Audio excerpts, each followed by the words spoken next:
శంకరాచార్యమధ్యమాం అస్మదాచార్యపర్యంతం వందే గురుపరంపరం. ఆపదామపహర్తారం దాతారం సర్వసంపదాం లోకాభిరామం శ్రీరామం భూయో భూయో నమామ్యహం.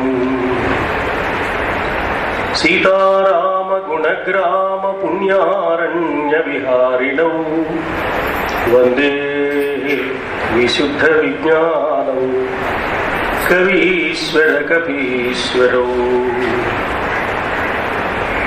భద్రమైనట్టి సుమధుర పదములెప్పుడు వీణులారగ ఓ ప్రభు వినగని.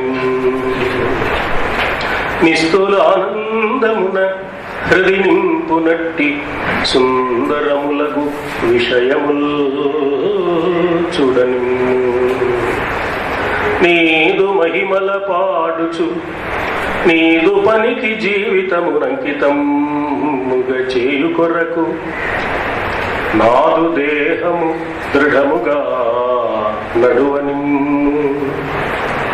ఒడలు మరపించి మది శాంతి బడగజేయు మలయ పవనపు వీచికల్ మందగతుల విశ్వమునన్ ఎల్లకాలము వీవని. భద్రమైనట్టి సుమధుర పదములెప్పుడు వేణులారగ ఓ ప్రభు వినగని. సమస్త ప్రాణి నిరంతర్య సర్వజీవ చైతన్య స్వరూపుడు ధర్మ విగ్రహుడైన రామచంద్రమూర్తి పాదార విందాలకు సభక్తికంగా సహస్రాధికంగా మునుముందుగా ప్రణామాలు సమర్పిస్తూ పవిత్రమైన ఒక ఆశయంతో విస్తృతమైన ఒక లక్ష్యంతో సాహిత్యం ద్వారా సాంస్కృతికమైన సంప్రదాయాలను ప్రపంచంలో ప్రచారానికి అందించడం ద్వారా మానవాళి మనుగడకు మంచి మార్గాన్ని నిర్దేశించవచ్చునన్న ఒక లక్ష్యంతో చక్కని కార్యక్రమాలకు రూపకల్పన చేసి ఓర్పుతో నేర్పుతో దీక్షా దక్షతలతో ఎన్నో సంవత్సరాలుగా వీటిని నిర్వహిస్తూ వస్తున్న శ్రీకృష్ణదేవరాయ రసజ్ఞ సమాఖ్యకు కర్త కర్మ క్రియ అన్ని అయిన ఆచార్యుల వారికి పరిపూర్ణమైన సహకారాన్ని అందిస్తున్న తెలుగు భాషా సాహిత్య విజ్ఞాన సమితి సభ్యులైన యువక బృందానికి వారికి తమ సౌజన్య సహకారాలను అందించడం ద్వారా మీరు ఒక్కరు కాదు మేమంతా ఉన్నామని ఉత్సాహ ప్రోత్సాహాలను అందిస్తున్న వదాన్యులైన మాన్య మహోదయులకు సంస్కృతి ప్రియులకు 3 రోజుల పాటు ముచ్చటగా ప్రారంభమైన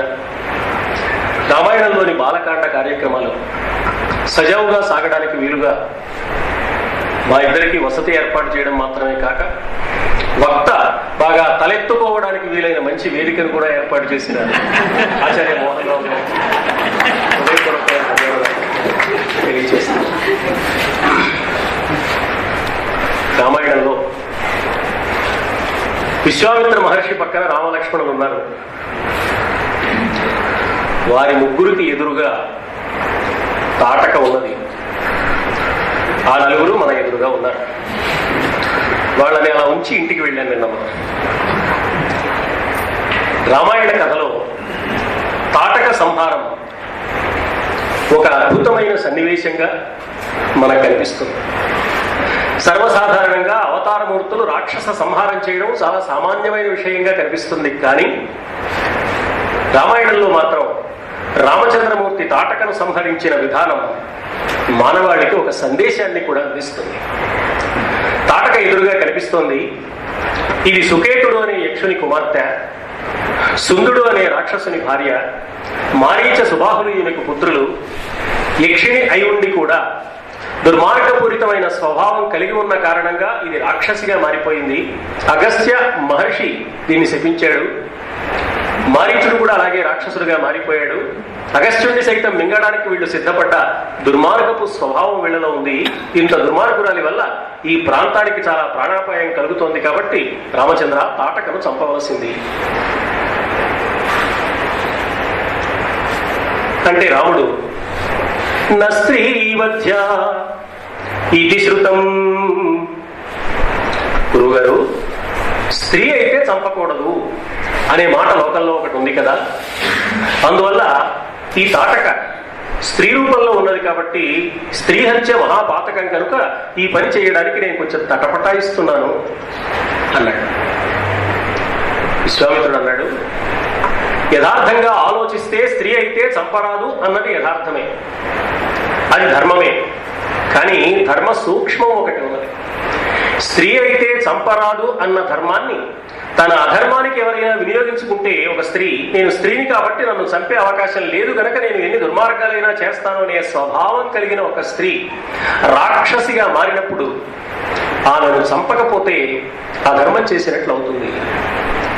నీవు చెబుతున్నది ధర్మం, నేను నిన్ను ఆచరించమంటున్నది ధర్మ సూక్ష్మం.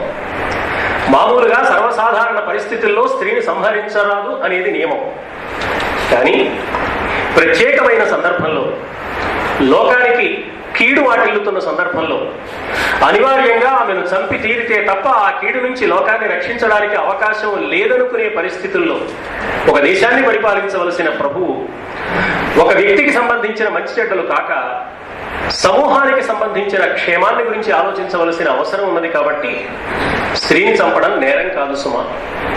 ఒకవేళ వ్యక్తిగతంగా స్త్రీని సంహరించడం వల్ల పాపం గనక సంభవిస్తే ఆ పాపానికి ప్రాయశ్చిత్తం ఉన్నది. కానీ స్త్రీ కదా అని ఆమెను వదిలివేస్తే ఆమె చేసే దుర్మార్గాలన్నింటినీ ప్రభువైన వాడు ఆమోదించినట్లవుతుంది. అప్పుడు వచ్చే పాపానికి ప్రాయశ్చిత్తం లేదు, నిష్కృతి లేదు సుమా. వ్యక్తి కంటే వ్యవస్థ ముఖ్యం. ఈ సత్యాన్ని ప్రభువైన వాడు గుర్తించాలి. నీవు నా శిష్యుడిగా ఉన్నావు కాబట్టి నిన్ను ఆజ్ఞాపిస్తున్నాను, నా మాట ప్రకారం ఈమెను సంహరించవలసింది అంటే రాముడు తాటక రానివ్వండి, తొందరపడి చంపడం దేనికి, మీరు అన్నారు కదా ఆలోచిస్తాను అన్నాడు తప్ప చంపుతాను అనలేదు. అలాగని మీరు చెప్తే మాత్రం చంపుతానా, ధర్మాధర్మాలు నాకు కూడా బాగా తెలుసు, వశిష్ఠుల వారి దగ్గర చాలా చదువుకున్నాను, మీరు చెప్పేది ఏమిటి అని అనలేదు. అది రాముడి యొక్క ఔన్నత్యం. రాముడు సర్వసాధారణంగా తొందరగా మాట్లాడు. ఏ విషయమైనా మాట్లాడాలంటే ఆచితూచి ఆలోచించి మాట్లాడతాడు. మాట్లాడే ఒక్క మాట ఎన్ని వైపుల నుంచి చూసినా ఆ మాటలో ఏ విధమైన అవిధేయత కానీ, ఆ మాటలో ఏ విధమైన దుడుకుతనం కానీ, ఆ మాటలో ఏ విధమైన స్వార్థం కానీ లేని మాటగా ఉంటుంది. అలా మాట్లాడతాడు రాముడు. అందువల్ల రాముడు తొందరపడి మాట్లాడలేదు. తాటకం రానివ్వండి చూద్దాం అన్నాడు. అంటూ ఉండగానే తాటక వచ్చింది. ఆ వచ్చిన తాటక పెద్ద శబ్దం చేస్తూ వచ్చింది. వాతావరణం మొత్తంలో భీకరమైన సన్నివేశాన్ని కల్పిస్తూ వచ్చింది. ఒక హోరు గాలి ప్రారంభమైంది తాటక రావడంతోనే. చెట్లన్నీ ఊగిపోవడం మొదలుపెట్టాయి. ఆ తాటక వస్తూనే పరిసర ప్రాంతాల్లో ఉన్న చెట్లు పెకలించి వికటాట్టహాసాలు చేస్తూ, హాహాకారాలు చేస్తూ వీళ్ళ మీదకి విరుచుకుపడడానికి వీలుగా చెట్లు విసరడం ప్రారంభించింది. అక్కడున్న కొండరాళ్లు విసరడం ప్రారంభించింది. తన గోరలతో పెద్దగా నోరు తెరిచి పెద్దవైన తన చేతులు చాచి రామ లక్ష్మణ విశ్వామిత్రులను చేతితో పట్టుకుని తన నోట్లో వేసుకుని నమిలివేయడానికి ముందుకు వస్తున్న రూపాన్ని ప్రదర్శించింది. చూసావా, తాటక ఇంత దుర్మార్గులను నేను చెబుతున్నాను కదా, ఇక ఆలోచించకుండా ఈమెను సంహరించవయ్యా అన్నాడు విశ్వామిత్రుడు. అప్పుడు కూడా రాముడు వెంటనే సంహరించలేదు. 2 బాణాలు ఒకేసారి వదిలేడు. తన ధనుస్సు నుంచి 2 బాణాలు 2 వైపులకి వెళ్లి తాటక 2 చేతులను నరికివేశాయి. తన చేతులతో ఇలా వృక్షాలు బండరాళ్లు మీదికి వేస్తోంది కాబట్టి చేతులు నరికి వేస్తే ఆ పని చెయ్యకుండా ఉంటుంది. కాబట్టి ముందు రక్షణ ఏర్పాటు చేసుకుంటే సరిపోతుంది, తొందరపడి తాటకను శిక్షించవలసిన అవసరం లేదు అని రాముడు భావించాడు. అంతేకాక ఒకవేళ శిక్ష అయితే ఇదే శిక్షగా భావిస్తుంది తాటక. ఈ రాముడి ముందు నా ఆటలు సాగవని తెలుసుకుని తన తప్పు తాను తెలుసుకుని వెళ్ళిపోతుంది. కాబట్టి అప్పుడు చంపవలసిన అవసరం లేదని రాముడి ఉద్దేశం. అందుకని వేశాడు. ఆమె అపారమైన శక్తులు కలిగింది కాబట్టి, కామరూప విద్య తెలిసింది కాబట్టి తెగిపోయిన చేతులు మళ్ళీ వచ్చాయి. వెంటనే కొత్తగా పుట్టిన చేతులతో మళ్ళీ రాళ్ళు చెట్లు విసరడం ప్రారంభించింది. ఈసారి రాముడు ఒకేసారి 4 బాణాలు ప్రయోగించి ఆమె 2 చేతులు 2 పాదాలు తెగిపోయే విధంగా బాణం వేశాడు. అయినా ఆమె తన తప్పు తాను తెలుసుకుని తను తాను సరిదిద్దుకోవడానికి బదులుగా తను తాను సమర్థించుకునే ప్రయత్నమే చేస్తూ, నువ్వు ఎన్ని బాణాలు వేసినా నా ముందు నీ ఆటలు సాగవు, చూడు నేనేం చేస్తాను అని మళ్లీ తెగిపోయిన కాళ్ళు చేతులు మళ్లీ వచ్చేలాగా చేసుకుని మళ్లీ రాళ్ళు చెట్లు విసరడం మాత్రమే కాక, కాళ్ళు వచ్చే లోపల ఆ తెగిపోయిన మొండి కాళ్లతోనే అక్కడున్న బండరాళ్లను తన బలం కొద్దీ విసురుతోంది. 1000 ఏనుగుల బలం దీనికి ఉన్నది రామచంద్ర, అందువల్ల ఇలా ప్రవర్తిస్తోంది. ఇలాంటి దాన్ని క్షమించరాదు, కాబట్టి శిక్షించు అంటే రాముడు అనివార్యంగా తాటకని చంపవలసి వచ్చినప్పుడు కూడా వెంటనే దాని ఎదుర్రొమ్ము మీద బాణం వేసి దాని ప్రాణం తీయలేదు. ముందుగా చేతులు నరికాడు, తర్వాత కాళ్ళు నరికాడు, దానికి భయాన్ని కలిగించే ప్రయత్నం చేశాడు. అప్పటికి కూడా అది తన తప్పు తాను దిద్దుకునే ప్రయత్నం చేయకపోతే అనివార్యమైన పరిస్థితుల్లో మాత్రమే బాణప్రయోగం చేసి దాన్ని చంపడానికి సిద్ధపడ్డాడు. ఈవేళ ఆధునిక కాలంలో మిలిటరీ వారు కానీ పోలీసు శాఖ వారు కానీ ఏదైనా ఒక దొమ్మి జరుగుతున్నప్పుడు అనుసరిస్తున్న విధానం ఆనాడు రామచంద్రమూర్తి దగ్గర నేర్చుకున్న విధానమే. ఒకేసారి ఫైరింగ్ ఆర్డర్స్ ఇవ్వరు.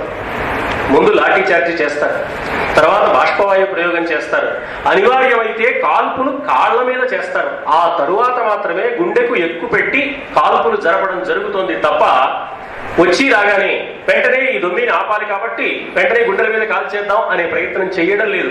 ఇది పోలీసు వారి వివేకం కాదు, రాముడి దగ్గర నుంచి నేర్చుకున్న విధానం.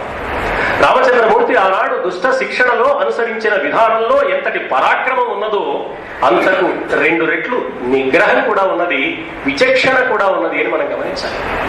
అప్పుడు కూడా తాటక ఇంకా విజృంభించి మీదకొస్తుంటే తాటకని సంహరించడానికి కృతనిశ్చయంతో బాణం వేయడానికి సిద్ధపడి అప్పుడు రాముడు ఒక మాట అన్నాడు.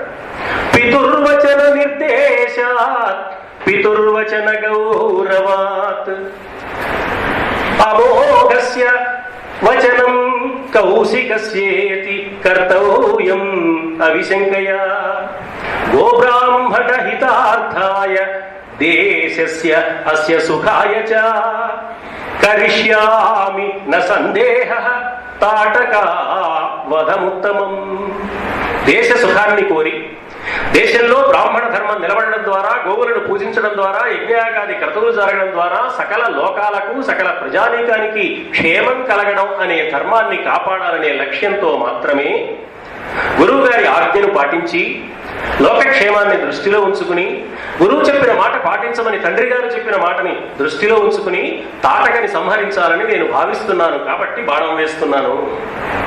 శాసనాత్ బ్రహ్మవాదినః కరిష్యామి న సందేహః. బ్రహ్మతత్వం తెలిసిన మా గురువు గారు పొరపాటు మాట మాట్లాడారు కాబట్టి నేను బాణప్రయోగం చేస్తున్నాను తాటక మీద. అంటే నిజానికి రాముడు చాలా ఉపాయంగా తాటకని చంపేవయ్యా అనగానే చంపేయచ్చు. చంపేస్తే ఒకవేళ స్త్రీని చంపితే పాపం గనక సంక్రమిస్తే గురువు గారు చెప్పారు కాబట్టి ఆ పాపం ఆయనకి సంక్రమిస్తుంది, నాకేం సంబంధం, చెప్పిన వాడికి కదా అని అనుకోవచ్చు. కానీ రాముడు అలా అనుకోలేదు. తనకైనా తన గురువుకైనా తొందరపడి పాపం సంక్రమించే పని చేయవలసిన అవసరం లేదు. అనివార్యమైతే ఎప్పుడు కావాలంటే అప్పుడే చంపవచ్చు కదా, తర్వాత చంపడం మనకు కుదరదు అని భయపడ్డప్పుడు ముందుగా చంపాలి. కానీ ఎప్పుడు అవసరమైతే అప్పుడు తాటకను నిరోధించి నియంత్రించగలిగిన సామర్థ్యం తనకున్నప్పుడు తొందరపడి సంహరించవలసిన అవసరం లేదన్న విచక్షణను రామచంద్రమూర్తి తన ప్రవర్తనలో చూపించాడు. ఇది ఒక ఎత్తు అయితే, తాటక సంహారం జరిగిన తర్వాత రామచంద్రమూర్తి అన్నాడు, గురువు గారు ఇప్పుడు మనం ఏం చేద్దాం అన్నాడు. నీ అభిప్రాయం ఏమిటో చెప్పు అన్నాడు. ఏం లేదు, ఇప్పుడు సాయంకాలం అవుతోంది కదా, సంధ్యా సమయం దాటితే రాత్రి వేళ అయితే రాక్షసులు బాగా విజృంభిస్తారు కాబట్టి తాటక బలం బాగా పెరుగుతుంది కాబట్టి సంధ్యాకాలం సమీపించే లోపలే తాటకని సంహరించమని మీరు ఆదేశించారు. ఇప్పుడు సంధ్యా సమయం అవుతోంది, సూర్య అస్తమయం కావస్తున్నది, రాత్రిపూట ప్రయాణం చేయడం దేనికి, ఈ రాత్రి ఇక్కడ ఆగి మరునాడు వెళ్దామా అన్నాడు. అప్పుడు విశ్వామిత్రుడు అన్నాడు, ఇహాద్య రజనీ రామ వసేమ శుభదర్శన. ఈ రాత్రి ఇక్కడే ఉందామయ్యా, రేపు ఉదయం బయలుదేరి వెళ్దాం. స్వప్రభాతే గమిష్యామ తదాశ్రమ పదం మమ. నేను యజ్ఞం చేయడానికి ఏ సిద్ధాశ్రమాన్ని ప్రదేశంగా ఎంచుకున్నానో ఆ ప్రదేశానికి రేపు తెల్లవారి తర్వాత వెళదాం. తాటక లాంటి ఒక దుర్మార్గురాలు, 2 దుర్మార్గులైన రాక్షసులకు తల్లి అయిన ఆమెను సంహరించిన తర్వాత ఎవరైనా ఒక పెద్ద నాయకుడిని సంహరిస్తే ఆ ప్రదేశానికి దూరంగా ఉండాలని భావిస్తారు. ఎందుకంటే వాళ్ళ తాలూకు వాడు ఎవరైనా వస్తారేమో అని. కానీ రాముడు ఈ రాత్రి ఇక్కడే ఉందాం, తాటక తరఫున ఇంకా ఎంతమంది రాక్షసులు ఉన్నారో, మారీచుడు సుబాహుడే మాత్రమే ఉన్నారా, ఇంకెవరైనా ఉన్నారా, వారు రేపు ఉదయం దాకా ఆగుతారా, ఇప్పుడే వస్తారా చూద్దాం. సిద్ధాశ్రమంలో యజ్ఞం పాడు చేయడానికి వస్తే అప్పుడు చూడొచ్చు వాళ్ళ సంగతి. ఒకవేళ తాటకను చంపినందుకు ప్రతీకారం తీర్చుకోవాలనే అభిప్రాయంతో వాళ్ళు ఇక్కడికి వస్తే రాముడు, లక్ష్మణుడు, విశ్వామిత్రుడు తాటకను సంహరించిన తర్వాత భయపడి పారిపోయారన్న అపకీర్తి మా గురువు గారికి రాకూడదు కాబట్టి ఇక్కడే ఉందాం అని నిర్ణయించుకున్నాడు. ఇది రాముని పరాక్రమాన్ని, రాముని ధైర్యాన్ని తెలియజేస్తోంది. ఒక వ్యక్తికి ధైర్యం కేవలం కండపుష్టి వల్ల, శారీరకమైన బలం వల్ల మాత్రమే రాదు, మనో నిగ్రహం వల్ల వస్తుంది. దృఢమైన నిశ్చయం కలిగిన వ్యక్తి, దాన్ని మనం ఇప్పటి భాషలో విల్ పవర్ అంటాం. నేను ధర్మాన్ని నమ్మాను కాబట్టి, నేను దైవాన్ని నమ్మాను కాబట్టి, నేను ఎవరికి ఏ అపకారము చెయ్యలేదు కాబట్టి ధర్మాన్ని నమ్మిన నాకు ఏ విధమైన ఆపద కలుగదు, ఏ ప్రమాదము కలుగదు.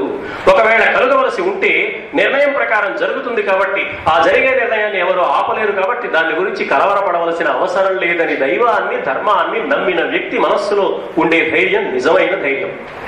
సాధారణంగా మనం ఏమనుకుంటా ఉంటే కాస్త బలం తక్కువ ఉన్నవాడు పిరికితనంతో ఉంటాడు, బాగా బలం పరాక్రమం కలిగిన వాడు ధైర్యంగా ఉంటాడు అని. కేవలము బలము పరాక్రమము ఉన్నంత మాత్రాన కలిగేది ధైర్యం కాదు. ధర్మాన్ని నమ్మిన వ్యక్తికి తన మనస్సులో ఉన్న దృఢమైన ఒక నిశ్చయం కారణంగా ఏర్పడే ధైర్యమే యథార్థమైన ధైర్యం. మనకి మహాభారతంలో చిత్రమైన సన్నివేశం కనబడదు.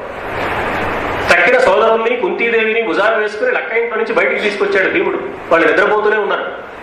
వాళ్ళని చెట్టు కింద పడుకోబెట్టాడు, భుజాన గద పెట్టుకుని వాళ్ళ చుట్టూ గిరగిర తిరుగుతూ కాపలా కాస్తున్నాడు. కాసేపటికి హిడింబ వస్తుంది. ఆ సన్నివేశంలో వాళ్ళంతా నిద్రపోతున్నారు ఆదమర్చి. అందులో ధర్మరాజు వంక చూశాడు భీముడు, అలా వాళ్ళ చుట్టూ కాపలా కాస్తూ. ధర్మరాజు గుండె మీద చేయి వేసుకుని హాయిగా ఆదమరచి నిద్రపోతున్నాడు. సాధారణంగా అందరూ భీమసేనుడు మంచి పరాక్రమవంతుడు, 10,000 ఏనుగులతో సమానమైన బలం కలిగిన వాడు, నాగ అయుత బల సంపన్నుడు అంటారు నన్ను. కానీ నేను భయంగా ఉంది కాబట్టి నిద్రపోకుండా కాపలా కాస్తున్నాను. మా అన్నయ్యకి ధైర్యం ఉంది కాబట్టి ఆదమరిచి నిద్రపోగలుగుతున్నాడు. ధర్మాన్ని నమ్మిన నన్ను ఎవరు ఏమీ చేయలేరని ఎంత ధైర్యంగా మా అన్నయ్య నిద్రపోతున్నాడు. మా అన్నయ్య ధైర్యం ముందు నా ధైర్యం ఏ పాటిది అనుకున్నాడు భీమసేనుడు. భీమసేనుడి గొప్పతనం ఏమిటంటే, భీమసేనుడు ఎంత ఆవేశపరుడైనా ఎప్పటికప్పుడు ధర్మరాజుని, ధర్మరాజులోని ధర్మాన్ని అనుసరించాడు. అది భీమసేనుడి యొక్క గొప్పతనం. అందువల్ల భీమసేనుడు ధర్మరాజులో ఉన్న ధైర్యాన్ని చూశాడు. అది యథార్థమైన ధైర్యం. తాటకను చంపడానికి ఎంత విచక్షణ చూపించాడో రామచంద్రమూర్తి, తాటకను సంహరించిన తర్వాత అంత ధైర్యాన్ని ప్రకటించాడు. గురువు గారికి నచ్చజెప్పాడు. గురువు గారు కూడా రామచంద్రమూర్తి యొక్క అభిప్రాయాన్ని అర్థం చేసుకుని, ఇహాజ్య రజనీ రామ వసేమ శుభ దర్శన, ఈ రాత్రి ఇక్కడే ఉన్నామయ్యా. ఆ రాత్రి వాళ్ళు అక్కడే విశ్రాంతి తీసుకున్నారు. మరునాడు ఉదయం ఇక్కడి నుంచి బయలుదేరడానికి సిద్ధపడ్డారు. బల అతిబల అనే 2 మంత్రాలు ఇదివరకే ప్రబోధించాడు విశ్వామిత్ర మహర్షి. కానీ బల అతిబల మంత్రాలు వినియోగించుకోలేదు తాటకని సంహరించే సందర్భంలో రామచంద్రమూర్తి. తన పరాక్రమం ఆధారంగానే విచక్షణను ఉపయోగించి గురువు గారి మాట మీద గౌరవంతో తాటక సంహారాన్ని సాగించాడు. అప్పుడు విశ్వామిత్ర మహర్షి రామచంద్రమూర్తి యొక్క బల పరాక్రమ సామర్థ్యాలతో పాటు అతని విచక్షణకు, గురుభక్తికి, వినయ సౌజన్యాలకు చాలా ముచ్చటపడి, నీకు నేను 14 దివ్యమైన అస్త్ర మంత్రాలు ప్రబోధిస్తానయ్యా, నేను చాలా ముచ్చటపడుతున్నాను. నిన్ను చూస్తే నాకు చాలా సంతృప్తి కలుగుతోంది. ఈ వేళ ఉదయం మనం ఇక్కడి నుంచి ప్రయాణం అయ్యే ముందు ఆ అస్త్ర మంత్రాలు నీకు ప్రబోధించిన తర్వాత మనం సిద్ధాశ్రమానికి చేరదాం.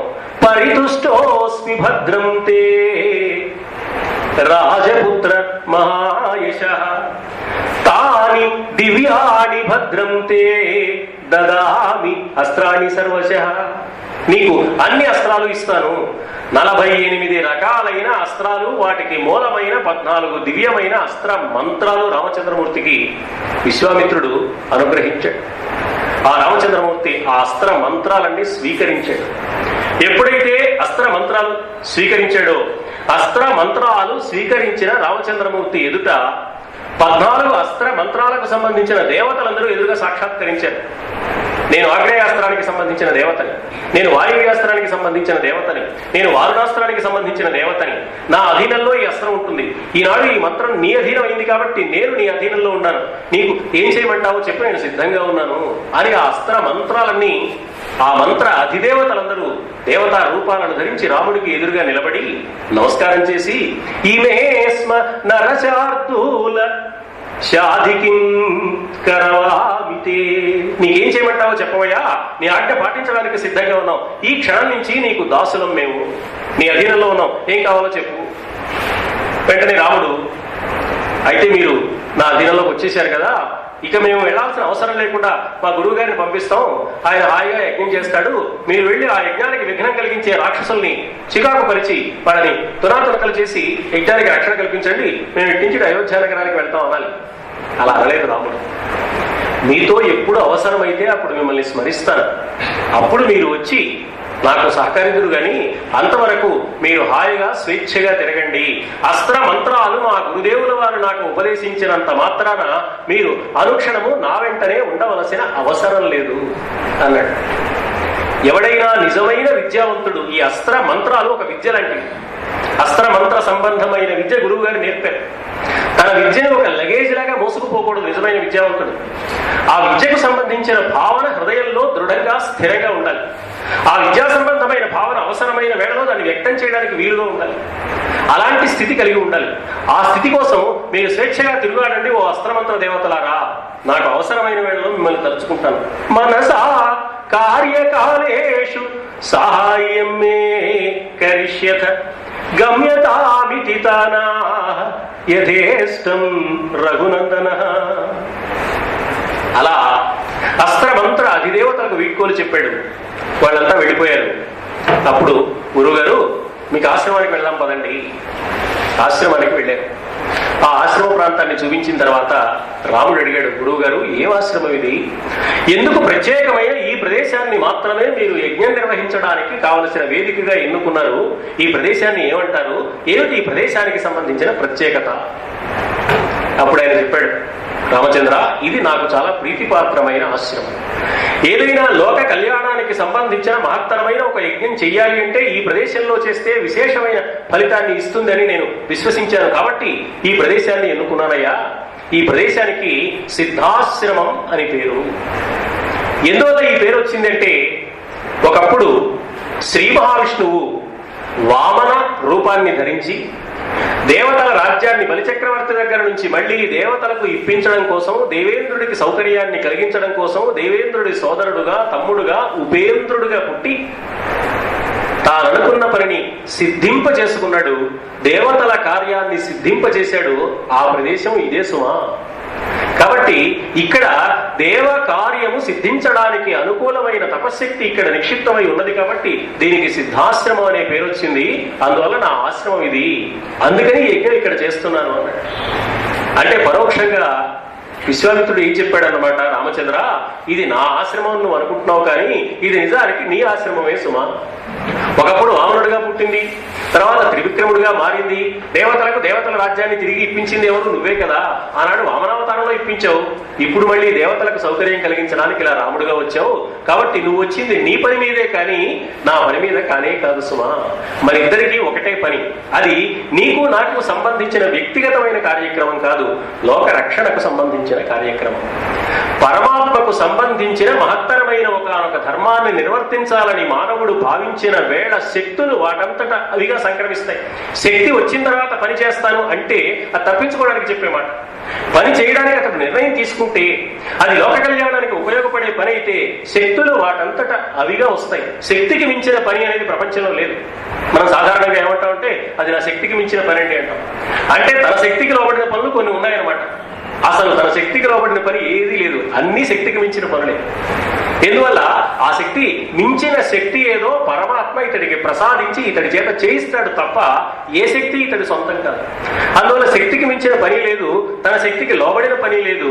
శక్తులు వాటంతటా అవిగా ధర్మకార్య నిర్వహణకు నడుం కట్టిన వాడికి సంక్రమిస్తాయి అనే సత్యం రాముడి ప్రవర్తన ద్వారా మనకు తెలుస్తుంది. అందువల్ల సిద్ధాశ్రమంలో ప్రవేశించిన తర్వాత మీరు నిస్సందేహంగా దీక్ష ధారణ చేయండి. ఇక యజ్ఞాన్ని, దశరాత్ర యజ్ఞాన్ని ప్రారంభించండి. అద్యైవ దీక్షాం ప్రవిశ. గురువు గారు ఇక దీక్ష మొదలు పెట్టండి. భద్రం తే ముని పుంగవ అద్యైవ దీక్షాం ప్రవిశ. భద్రం తే ముని పుంగవ సిద్ధాశ్రమోయం సిద్ధస్యాత్ సత్యమస్తు వచస్తవ. ఇది సిద్ధాశ్రమం అని మీరు చెప్పారు కదా, మీ మాట యథార్థం అవుతుంది. ఈ సిద్ధాశ్రమం నిజంగా సిద్ధాశ్రమమే అవుతుంది. మీ కార్యము సిద్ధిస్తుంది. ఆ బాధ్యతని మేము నిర్వహిస్తాం. యజ్ఞం ప్రారంభించండి అంటే ఆ మహానుభావుడు యజ్ఞ దీక్షకు సిద్ధపడి యజ్ఞాన్ని ప్రారంభించాడు.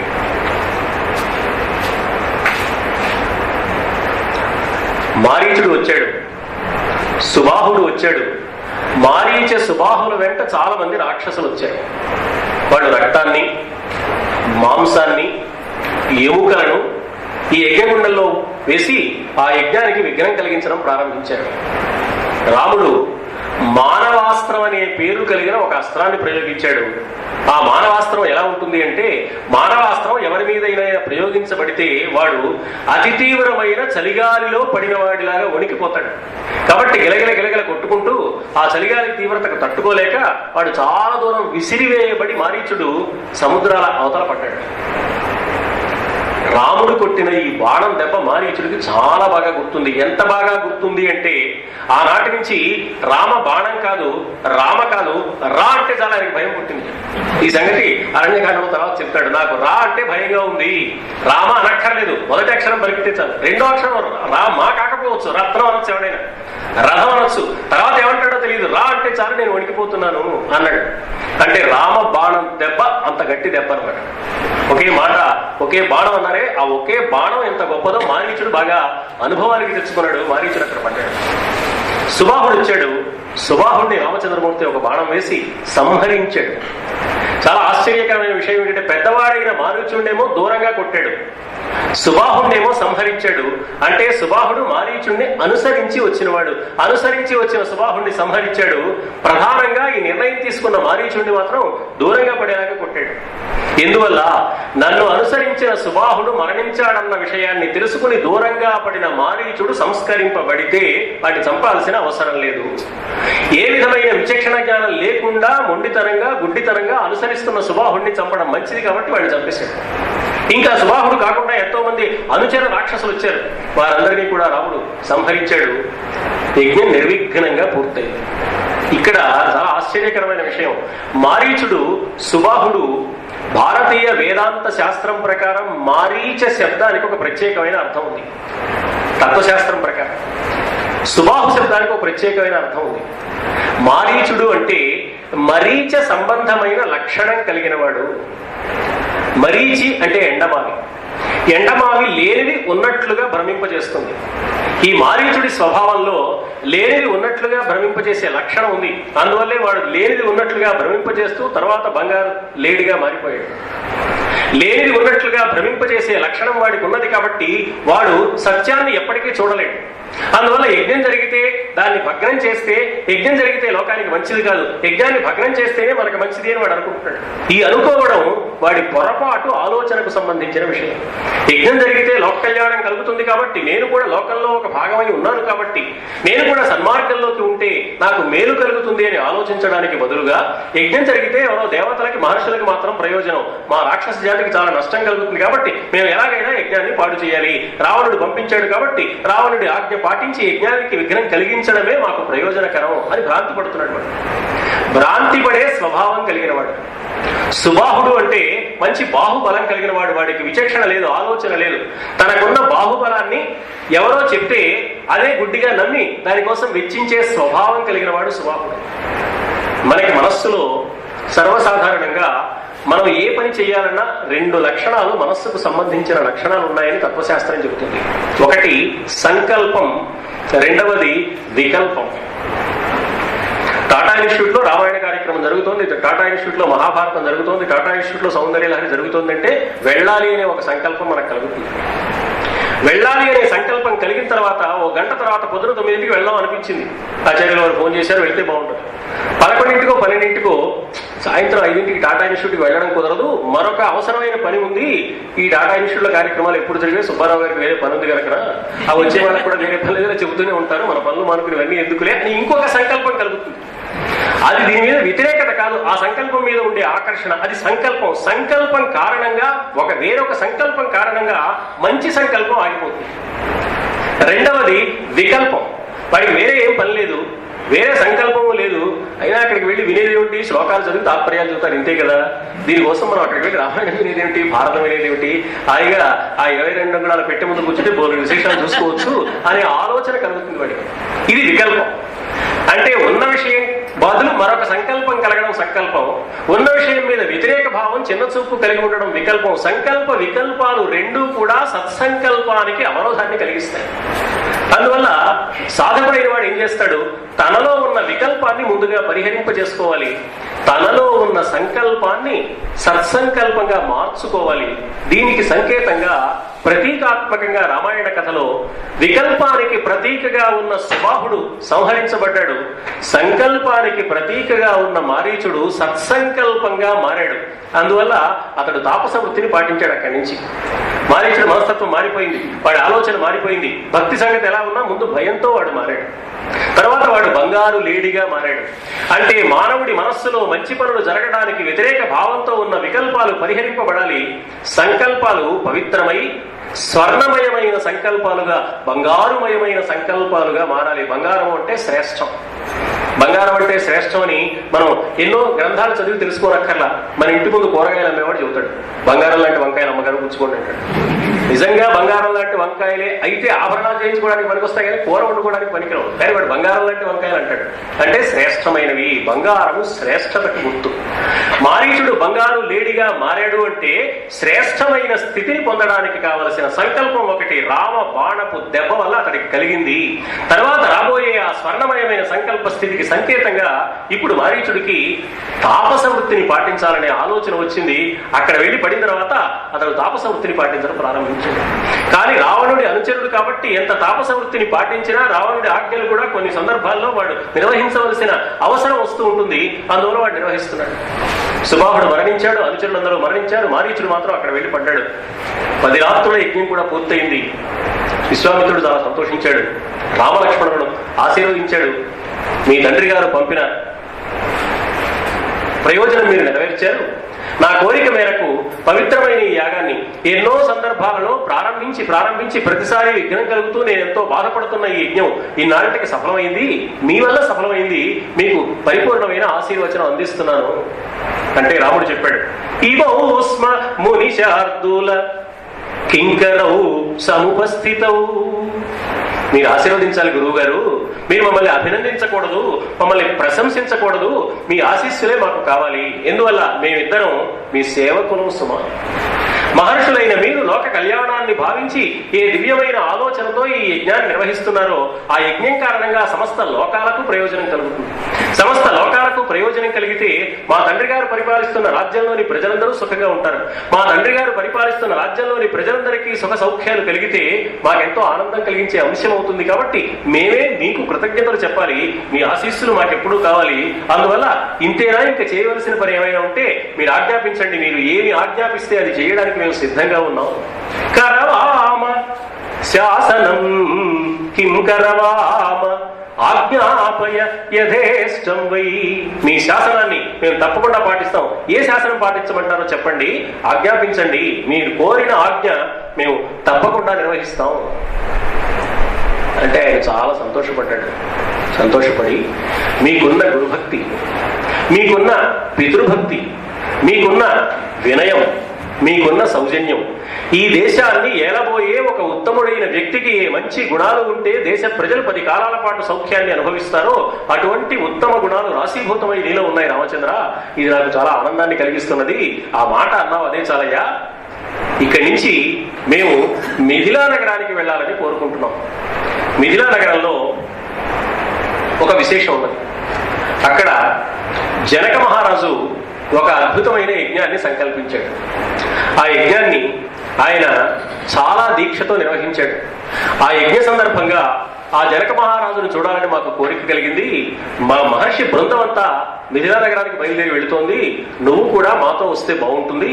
ఎందుకంటే మిథిలా నగరంలో ఒక విశేషం ఉన్నది, ఆ విశేషాన్ని నువ్వు చూడాలి సుమా. అదేమిటో తెలుసా? శివధనుస్సు. జనక మహారాజు గారి వంశంలో బాగా పూర్వీకుడైన దేవరాతుడు అనే మహారాజునకు పరమేశ్వరుడు ఎంతో సంతోషించి ఈ ధనుస్సు ఇచ్చాడు. ఆయన చాలా ఆనందించి పరమేశ్వరుడి దివ్యమైన కరుణావర ప్రసాదంగా దాన్ని భావించి దాన్ని భద్రపరిచి అనునిత్యము దానికి అర్చన చేస్తున్నాడు. నిత్యము భక్తి శ్రద్ధలతో అర్చించడం వల్ల ఆ శివధనుస్సులకున్న తపశక్తి మరింతగా పెరిగి అంతులేని బలాన్ని కలిగిందిగా అయిపోయింది ఆ శివధనుస్సు. అలాంటి శివధనుస్సు ఆ మిథిలానగరంలో ఉన్నది. అందువల్ల మనం మిథిలానగరానికి వెళితే నువ్వు శివధనుస్సు ఒకసారి చూస్తే బాగుంటుంది, కాబట్టి శివధనుస్సు చూడడానికి నువ్వు మా వెంట మిథిలానగరానికి రావయ్యా, మేమేమో యజ్ఞం చూడడానికి వెళుతున్నాం అన్నాడు. చూడండి, రామాయణ కథలో బాలకాండ మొదటి కాండ. ఈ మొదటిదైన బాలకాండలో 3 యజ్ఞాలు. మొట్టమొదటి యజ్ఞం దశరథ మహారాజు గారు చేసిన అశ్వమేధ యాగం, దాంతో పాటు చేసిన పుత్రకామేష్టి యాగం, ఈ 2 కలిపి ఒకే యజ్ఞం కింద లెక్క. అది మొదటి యజ్ఞం. విశ్వామిత్ర మహర్షి చేసింది 2వ యజ్ఞం. జనక మహారాజు చేస్తున్నది 3వ యజ్ఞం. 3 యజ్ఞాలు బాలకాండ కథకు మూలమైనవి. అందువల్లనే భాసుడు యజ్ఞఫలం అనే పేరుతో ఒక నాటకం రాశాడు. రామాయణ కథకు మూలం ఏమిటి అంటే రామాయణము యజ్ఞఫలము సుమా. దశరథ మహారాజు యజ్ఞాలే చేయకపోతే రామ అవతారానికి అవకాశం లేదు. విశ్వామిత్రుడు యజ్ఞం చేయకపోతే రాముడు మిథిలానగరానికి వెళ్లే అవకాశం లేదు. జనక మహారాజు యజ్ఞం చేయకపోతే సీతారామ కళ్యాణానికి అవకాశం లేదు. సీతారామ కళ్యాణం జరగకపోతే లోక కళ్యాణానికి అవకాశం లేదు. కాబట్టి లోక కళ్యాణానికి మూలమైన సీతారామ కళ్యాణం రామకథలో జరగడానికి వరుసగా 3 చేసిన 3 యజ్ఞాలు ఉపయోగిస్తున్నాయి. కాబట్టి రామకథలో లోక కళ్యాణానికి మూలమైన సీతారామ కళ్యాణం ఎలా జరిగింది అంటే యజ్ఞ ఫలంగా జరిగింది. ఈ అభిప్రాయంతో ఆయన యజ్ఞఫలం అనే నాటకం రాశాడు. సంస్కృత భాషలో భాష మహాకవి. అందువల్ల యజ్ఞ ఫలం ఇక్కడ కనపడుతుంది. దశరథ మహారాజు 2 యజ్ఞాలు చేశాడు. విశ్వామిత్ర మహర్షి 10 రాత్రుల పాటు ఒక మహత్తరమైన యజ్ఞం చేశాడు. ఏ యజ్ఞ ఫలంగా రామచంద్రమూర్తి అవతరించాడో ఆ రాముడే ఈ యజ్ఞాన్ని రక్షించాడు. ఇప్పుడు మిథిలానగరానికి వెళ్లి యజ్ఞాన్ని రక్షించవలసిన అవసరం లేదు. ఊరికే యజ్ఞాన్ని చూడడానికి వీళ్ళు వెళుతున్నారు. అక్కడ రాక్షసులు వచ్చి యజ్ఞం పాడు చేయడం అనే ప్రశ్న లేదు. కాబట్టి ఆ యజ్ఞాన్ని చూడడానికి మేము వెళ్తున్నామయ్యా, నువ్వు అక్కడ గొప్ప ధనుస్సు ఉంది, ఆ ధనుస్సు చూడడానికి నువ్వు మాతో పాటు రా, మీ తమ్ముడు కూడా నీ వెంట వస్తాడు. త్వం చైవ నరశార్దూల సహ అస్మాభిర్గమిష్యసి. మాకేదో మిథిలానగరంలో పనుంది నాయనా, నువ్వు యజ్ఞరక్షణ కోసం వచ్చావు, యజ్ఞం పూర్తయిపోయింది, నువ్వు అయోధ్య నగరానికి వెళ్ళిపో అనొచ్చు. లేదా అయోధ్య నగరానికి తీసుకెళ్లి ఆయనకు అప్పగించవచ్చు. కానీ మిథిలానగరానికి మేము వెళ్తున్నావు, నువ్వు కూడా మా వెంట రావాల్సింది. ఎందుకు రావాలి అంటే అద్భుతం ధనురత్నం చ తత్ర తద్రష్టుమర్హసి. ఇక్కడ ఉంది వాల్మీకి మహర్షి యొక్క గొప్పతనం. అద్భుతం ధనురత్నం చ, అక్కడ గొప్పదైన ధనుస్సు రత్నం ఉన్నది, శ్రేష్టమైన ఒక ధనుస్సు ఉన్నది. ఆ ధనుస్సు నువ్వు చూడాలయ్యా. శ్రేష్టమైన ఒక ధనుస్సు ఉన్నది అన్నప్పుడు ధనుస్సును నువ్వు చూడాలి అంటే సరిపోతుంది. కానీ సంస్కృత భాష మర్యాద ప్రకారం వాల్మీకి మహర్షి అన్న మాట విశ్వామిత్రుడి నోట అద్భుతం ధనురత్నం చ, అద్భుతమైన ధనురత్నాన్ని కూడా నువ్వు చూడాలి.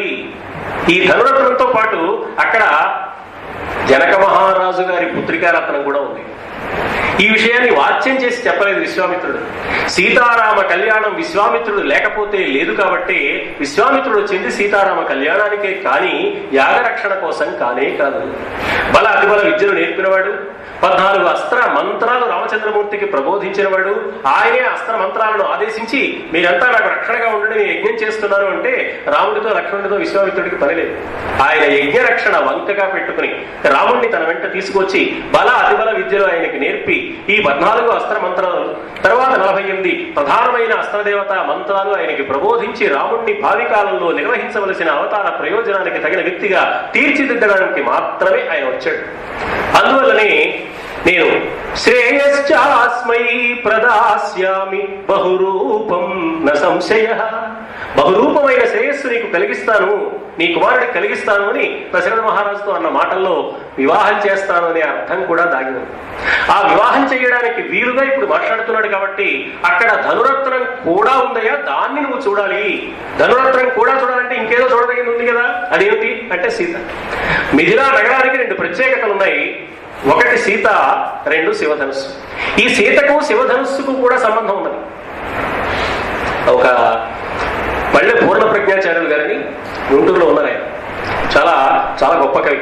ఆయన చాలా చమత్కారంగా ఒక సందర్భంలో అనిపించాడు, రామచంద్ర నువ్వు చాలా గొప్పవాడు అని అనుకుంటున్నావు, శివధనుస్సు ఎక్కుపెట్టాను అనుకుంటున్నావు, ఏం చేసావయ్యా శివధనుస్సు ఎక్కుపెట్టడానికి? ఒక చేత్తో తీసావు, రెండో చేత్తో ఆ అల్లెత్రాడు రెండో వైపు బిగించావు, ఒక చేత్తో పట్టుకున్నావు, రెండో చేత్తో లాగావు, ఇంత కష్టపడి ఇంత ప్రయత్నం చేసి 2 చేతులు ఉపయోగిస్తే శివధనుస్సు ఎక్కుపెట్టావు. అది ఏనాటిదో కాబట్టి ఎక్కుపెట్టగానే పుట్టుకుమన్నది.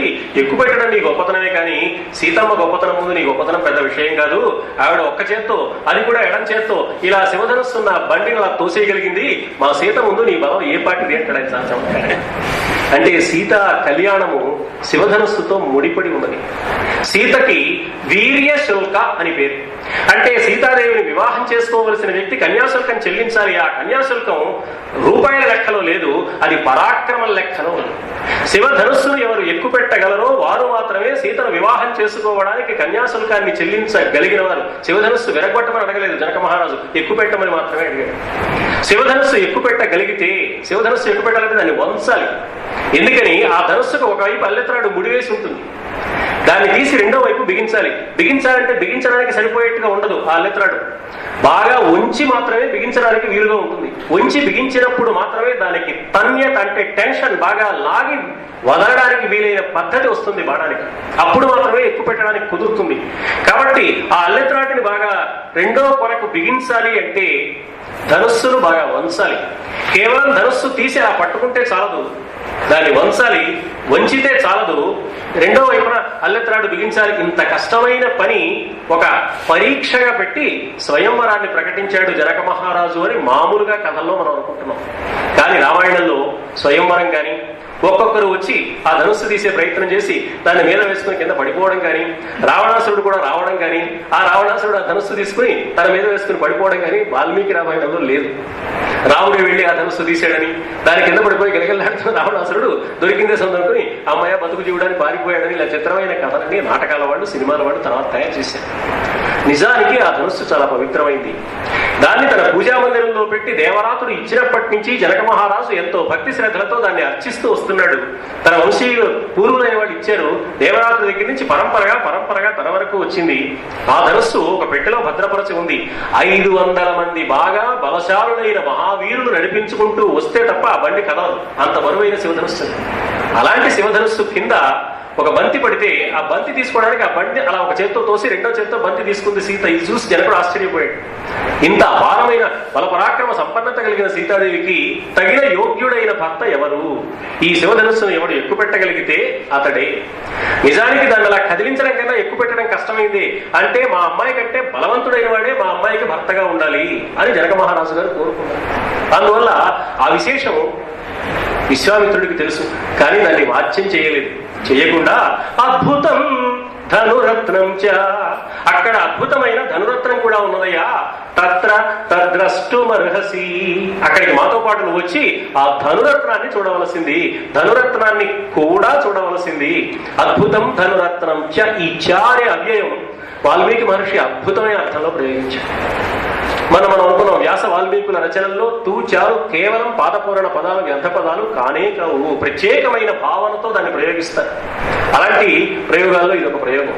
అద్భుతం ధనురత్నం చ తత్ర తద్రష్టుమర్హసి, అక్కడికి మేము వెళుతున్నాం, మా వెంట నువ్వు కూడా రావయ్యా, నీ వెంట లక్ష్మణుడు కూడా వస్తాడు. అదేమిటి గురువు గారు యాగరక్షణ కోసం అని కదా తీసుకొచ్చారు, మమ్మల్ని మా ఇంటికి పంపించేయండి రాముడు అడగలేదు. ఎందువల్ల తండ్రి చెప్పాడు, గురువు గారు పంపేటంత వరకు గురువు గారు ఎక్కడికి తీసుకెళ్తే అక్కడికి వెళ్ళండి, ఏ పని చెప్తే ఆ పని చేయండి. బయలుదేరిన గురువు గారు మేము వెంట వస్తున్నాం. విశ్వామిత్రుడు మహర్షి మండలి బయలుదేరారు. విశ్వామిత్రుడు వెంట మహర్షుల వెంట రామలక్ష్మణులు కూడా బయలుదేరారు. కొంత దూరం వాళ్ళు వెళ్ళారు. కొంత దూరం వెళ్ళిన తర్వాత అక్కడ ఒక ఆశ్రమ ప్రాంతం కనపడింది. ఆ ఆశ్రమ ప్రాంతంలో ఒకనొక భయంకరమైన నిశ్శబ్దం తాండవిస్తోంది. నిశ్శబ్దం కూడా ఒకప్పుడు మనకి చాలా భయాన్ని కలిగిస్తుంది. పెద్ద పెద్ద ధ్వనులు ఎలా భయాన్ని కలిగిస్తాయో పరిపూర్ణమైన నిశ్శబ్దం కూడా చాలా భయాన్ని కలిగిస్తుంది. ఆ భయానకమైన వాతావరణం, నిశ్శబ్దంతో కూడిన వాతావరణం చూస్తే ఇక్కడేదో జరగరా అని ఒక దారుణమైన ఘోరమైన సన్నివేశం జరిగినట్లుగా అనిపిస్తోంది. గురువు గారు ఏమిటి ప్రదేశం రాముడు అడిగాడు. అడిగితే విశ్వామిత్ర మహర్షి, నాయన ఇది గౌతమ మహర్షి యొక్క ఆశ్రమం. ఇప్పుడు ఆ గౌతముడు ఇక్కడ లేడు. ఆయన తపస్సు చేసుకోవడానికి ఉత్తర దిక్కుగా వెళ్ళిపోయాడు. అక్కడ తపస్సు చేసుకుంటూ ఉన్నాడు. ఆ గౌతముడి భార్య అహల్యాదేవి ఆమె లోకోత్తర సౌందర్య రాశి. అలా లోకోత్తర సౌందర్య రాశి అయిన అహల్యాదేవిని వివాహం చేసుకోవాలని ఎందరెందరో ఆశపడ్డారు. అలా ఆశపడిన వాళ్ళల్లో దేవేంద్రుడు కూడా ఒకడు. ఆ దేవేంద్రుడు ఎప్పుడైనా అదను దొరికితే అహల్యాదేవిని చేజెక్కించుకోవాలనే ఆలోచనతో ఉన్నాడు. అలా ఆలోచనతో ఉన్న దేవేంద్రుడు ఒకనాడు గౌతమ మహర్షి ఆశ్రమ ప్రాంతంలో లేకుండా చేసి ఆ గౌతమ మహర్షికి వినిపించేలాగా కృత్రిమమైన కోడికూత వినిపించి తెల్లవారుజామైందనే భ్రాంతిని కలిగించి ఆయన నదికి స్నానానికి వెళితే ఆ సమయంలో ఆశ్రమంలో ప్రవేశించాడు. మునివేషంలో వచ్చాడు. గౌతముడి రూపంతో వచ్చాడు. అహల్యకు ఎదురుగా నిలబడ్డాడు. నిలబడి సంగమం త్వహమిచ్చామి త్వయా సహ సుమధ్యమే. అందమైన నడుము కలిగిన ఓ అహల్య, నీవు నేను కలిసి ఉండాలని నేను కోరుకుంటున్నాను అన్నాడు.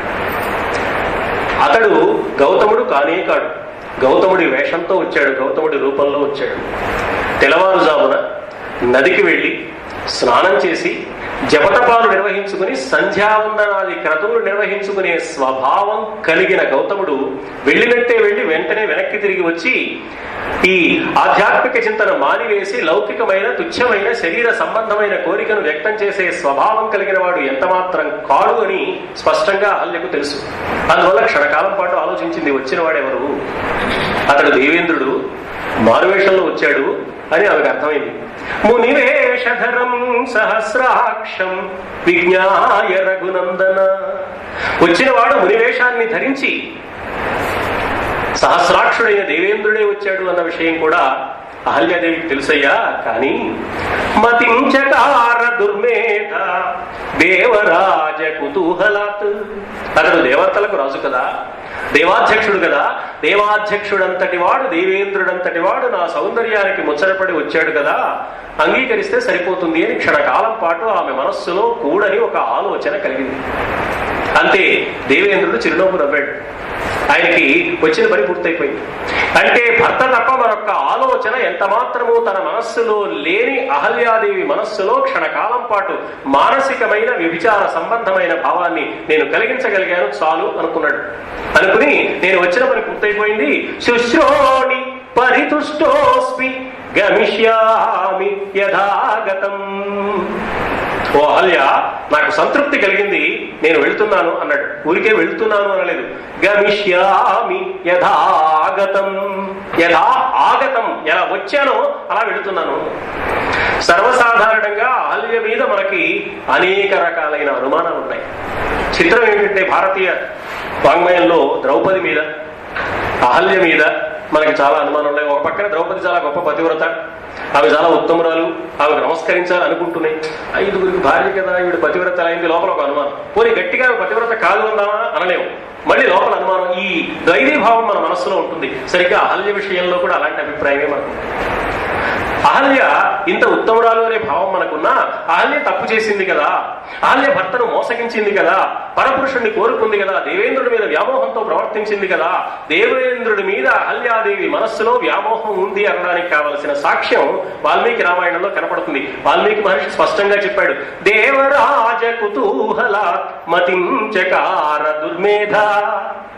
మతించకార దుర్మేధ దేవరాజ కుతూహలాత్. దేవతలకు రాజైన దేవేంద్రుడి మీద ఉండే కుతూహలం కారణంగా కూడని మనస్సుతో ఆలోచించింది ఈ అహల్య క్షణకాలం పాటు అన్నది ఆ మాటకు సారాంశం. ఆలోచించిన తర్వాత ఒక చెడ్డ ఆలోచన మనస్సులోకి వస్తే వెంటనే అమలు జరుగుతుంది. మంచి ఆలోచన మనస్సులోకి వస్తే అమలు జరగడానికి కొంత ఆలస్యం పడుతుంది. కానీ చెడ్డ ఆలోచన మనస్సులోకి వస్తే చెడ్డ ఆలోచనకు బలం ఎక్కువ, తొందరపాటు ఎక్కువ, తీవ్రత ఎక్కువ. ఎప్పుడెప్పుడు చేద్దాం వీలైనంత వేగంగా చేయాలని ప్రోత్సహిస్తుంది మనస్సు. కాబట్టి ఆమె ఆ చెడ్డ పని కూడా చేసే ఉంటుంది అని మనం అనుకోవడం కారణంగా అహల్య తప్పు చేసింది అనుకుంటున్నాం. అలా అనుకోవడానికి వీలుగానే ఎప్పుడైతే ఇతడు దేవేంద్రుడు ఈ అభిప్రాయంతో వచ్చాడని తెలిసిందో, ఆమె తన మనస్సులో క్షణకాలం పాటు చెదురుబాటు కలిగిందని భావించిందో, తప్పు చేస్తున్నాను, భర్తకు మానసికంగా నేను దూరం అవుతున్నాను, పొరపాటు పడుతున్నానని గుర్తించి వెంటనే ఇక్కడి నుంచి వెళ్ళవయ్యా, నీకు నాకు కూడా ప్రమాదం కలక్కముందే ఇక్కడి నుంచి వెళ్ళిపో అని. మామూలుగా పై కథ చూస్తే ఏమనిపిస్తుందంటే మనకి, ఆమె ఏదో తప్పు చేసింది కాబట్టి ఈ తప్పు తన భర్తకు, సమాజానికి, లోకానికి తెలిసే లోపల పరపురుషుడైన దేవేంద్రుడిని ఇక్కడి నుంచి వెళ్ళిపోమని అడుగుతోంది. లోక సాధారణ పద్ధతిలో పరపురుషుడి మీద వ్యామోహం కలిగిన ఒక స్త్రీ వలెనే అని మనకు అనిపిస్తుంది. ఇక్కడి నుంచి వెంటనే వెళ్ళిపోయాలి. ఆయన కూడా వెళ్తున్నాను, శుశ్రోణి పరితుష్టోస్మి, నాకు సంతృప్తి కలిగింది, వెళుతున్నాను అన్నాడు. అంటే అహల్యాదేవితో శారీరకమైన సుఖాన్ని అనుభవించినందువల్ల సంతృప్తి కలిగిందని పైకి కనిపించే అర్థం. నిజానికి ఆయన ఎందుకు సంతృప్తి కలిగింది? ఏ పని చెయ్యాలని ఆయన వచ్చాడో ఆ పనిలో ఆయనకు సంతృప్తి కలిగింది. అందుకనే గమిష్యామి యథాగతం, ఎలా వచ్చానో అలా వెళుతున్నాను అన్నాడు. సంస్కృత భాషలో వాల్మీకి రామాయణానికి 4 రకాలైన ప్రముఖమైన వ్యాఖ్యానాలు ఉన్నాయి. అందులో మహేశ్వర తీర్థుల వారి భాష్యం చాలా గొప్పది. మహేశ్వర తీర్థుల వారి భాష్యం జాగ్రత్తగా అధ్యయనం చేస్తే అహల్య కథలో దాగి ఉన్న శ్లోకాలకు పై కనపడే అర్థం ఏమిటి, లోపల ఉన్న అర్థం ఏమిటి మనకు తెలుస్తుంది. మహేశ్వర తీర్థుల వారు అద్భుతమైన వ్యాఖ్య చేశారు ఈ సన్నివేశంలో. గోవిందరాజు మిగతా వాళ్ళు చేసిన వ్యాఖ్యలు సర్వసాధారణంగా ఉండి అహల్య తప్పు చేసిందనే అభిప్రాయమే మనకు కలగడానికి వీలుగా ఉంది. కానీ మహేశ్వర తీర్థుల వారు చాలా స్పష్టమైన వివరణ ఇచ్చారు. ఎలా వచ్చానో అలా వెళుతున్నాను అన్నాడు దేవేంద్రుడు. మహేశ్వర తీర్థుల వారు అన్నారు, ఎలా వచ్చానో అలా వెళుతున్నానంటే అర్థం ఏమిటి? దేవేంద్రుడు పవిత్రంగా వచ్చాడు. ఎలా వచ్చానో అలా వెళుతున్నాను అంటే పవిత్రంగానే వచ్చాను, నీ యందు వేరే భావంతో వచ్చాను, కానీ చెడు చేయకుండానే వెళుతున్నాను. కాబట్టి ఎలా వచ్చానో అలా వెళుతున్నాను అని దేవేంద్రుడు చెప్తున్నాడు. మరి ఎందుకు వచ్చినట్టు దేవేంద్రుడు తర్వాత తెలుస్తుంది మనకి. ఆయన బయటకు వచ్చాడు. బయటకు వచ్చేప్పటికి తీర్థోదక పరిక్లిన్నం దీప్తమివ అనలజ్వాలం, అప్పుడే నదిలో స్నానం చేసి అర్ధరాత్రి సమయంలో తెల్లవారుజాము అయినట్లుగా కోడి కోత ఒకటి వినిపించింది. ఇదేదో మోసం జరిగింది అని స్నానం చేస్తున్న సమయంలో అర్థం చేసుకున్న గౌతముడు ఏదో పొరపాటు జరిగి ఉంటుందన్న అభిప్రాయంతో ఆశ్రమానికి తిరిగి వస్తూ ఉంటే సరిగ్గా అప్పుడే ఆశ్రమం తలుపు తీసుకుని బయటకు వచ్చాడు దేవేంద్రుడు. ఆ దేవేంద్రుడిని చూశాడు గౌతముడు. గౌతమ మహర్షిని కూడా దేవేంద్రుడు చూశాడు. గౌతముడు ఎలా ఉన్నాడు? తీర్థోదక పరిక్లిన్నం దీప్తమివ అనలం, మండుతున్న అగ్ని జ్వాలలాగా ఉన్నాడు. అప్పుడే నదిలో పవిత్రంగా స్నానం చేసి దేదీప్యమానమైన బ్రహ్మ తేజస్సుతో ప్రకాశిస్తున్న గౌతమ మహర్షిని చూశాడు దేవేంద్రుడు. చాలా భయం కలిగింది. ఇప్పుడు నేనేదో ఒక పని మీద వచ్చాను, కానీ దేవేంద్రుడు ఈ దెబ్బతో గౌతముడి శాపానికి గురి కాక తప్పదు కదా అని దేవేంద్రుడికి మనస్సులో ఒక బాధ కలిగి ఆయన భయపడ్డాడు. త్రస్త వివర్ణ వదనో అభవత్, త్రస్త భయపడ్డాడు. వెంటనే ముఖంలో రంగులు మారిపోయాయి. ఎప్పుడైతే ఇతడు భయపడ్డాడో ముఖంలో రంగులు మారాయో తప్పు ఒకటి చేశాడు కాబట్టే చేసిన తప్పుకు అనుగుణంగా ఇతని ముఖంలో ఈ విధమైన వైవర్ణ్యం కనపడుతోంది అని గుర్తించిన గౌతముడు వెంటనే మమ రూపం సమాస్థాయ కృతవానసి దుర్మతే, దుర్మార్గుడా, నా రూపాన్ని ధరించి చేయకూడని ఒక వాడు పని చేయడానికి సిద్ధపడి ఇలా వచ్చావు కదా, ఆ కర్తవ్యమిదం తస్మాత్, ఇది చేయకూడని పని కాబట్టి విఫలస్త్వం భవిష్యసి, నీకు వృషణములు తెగిపోవు గాక అని శపించాడు. అండ విహీనుడవు అయిపోదు గాక.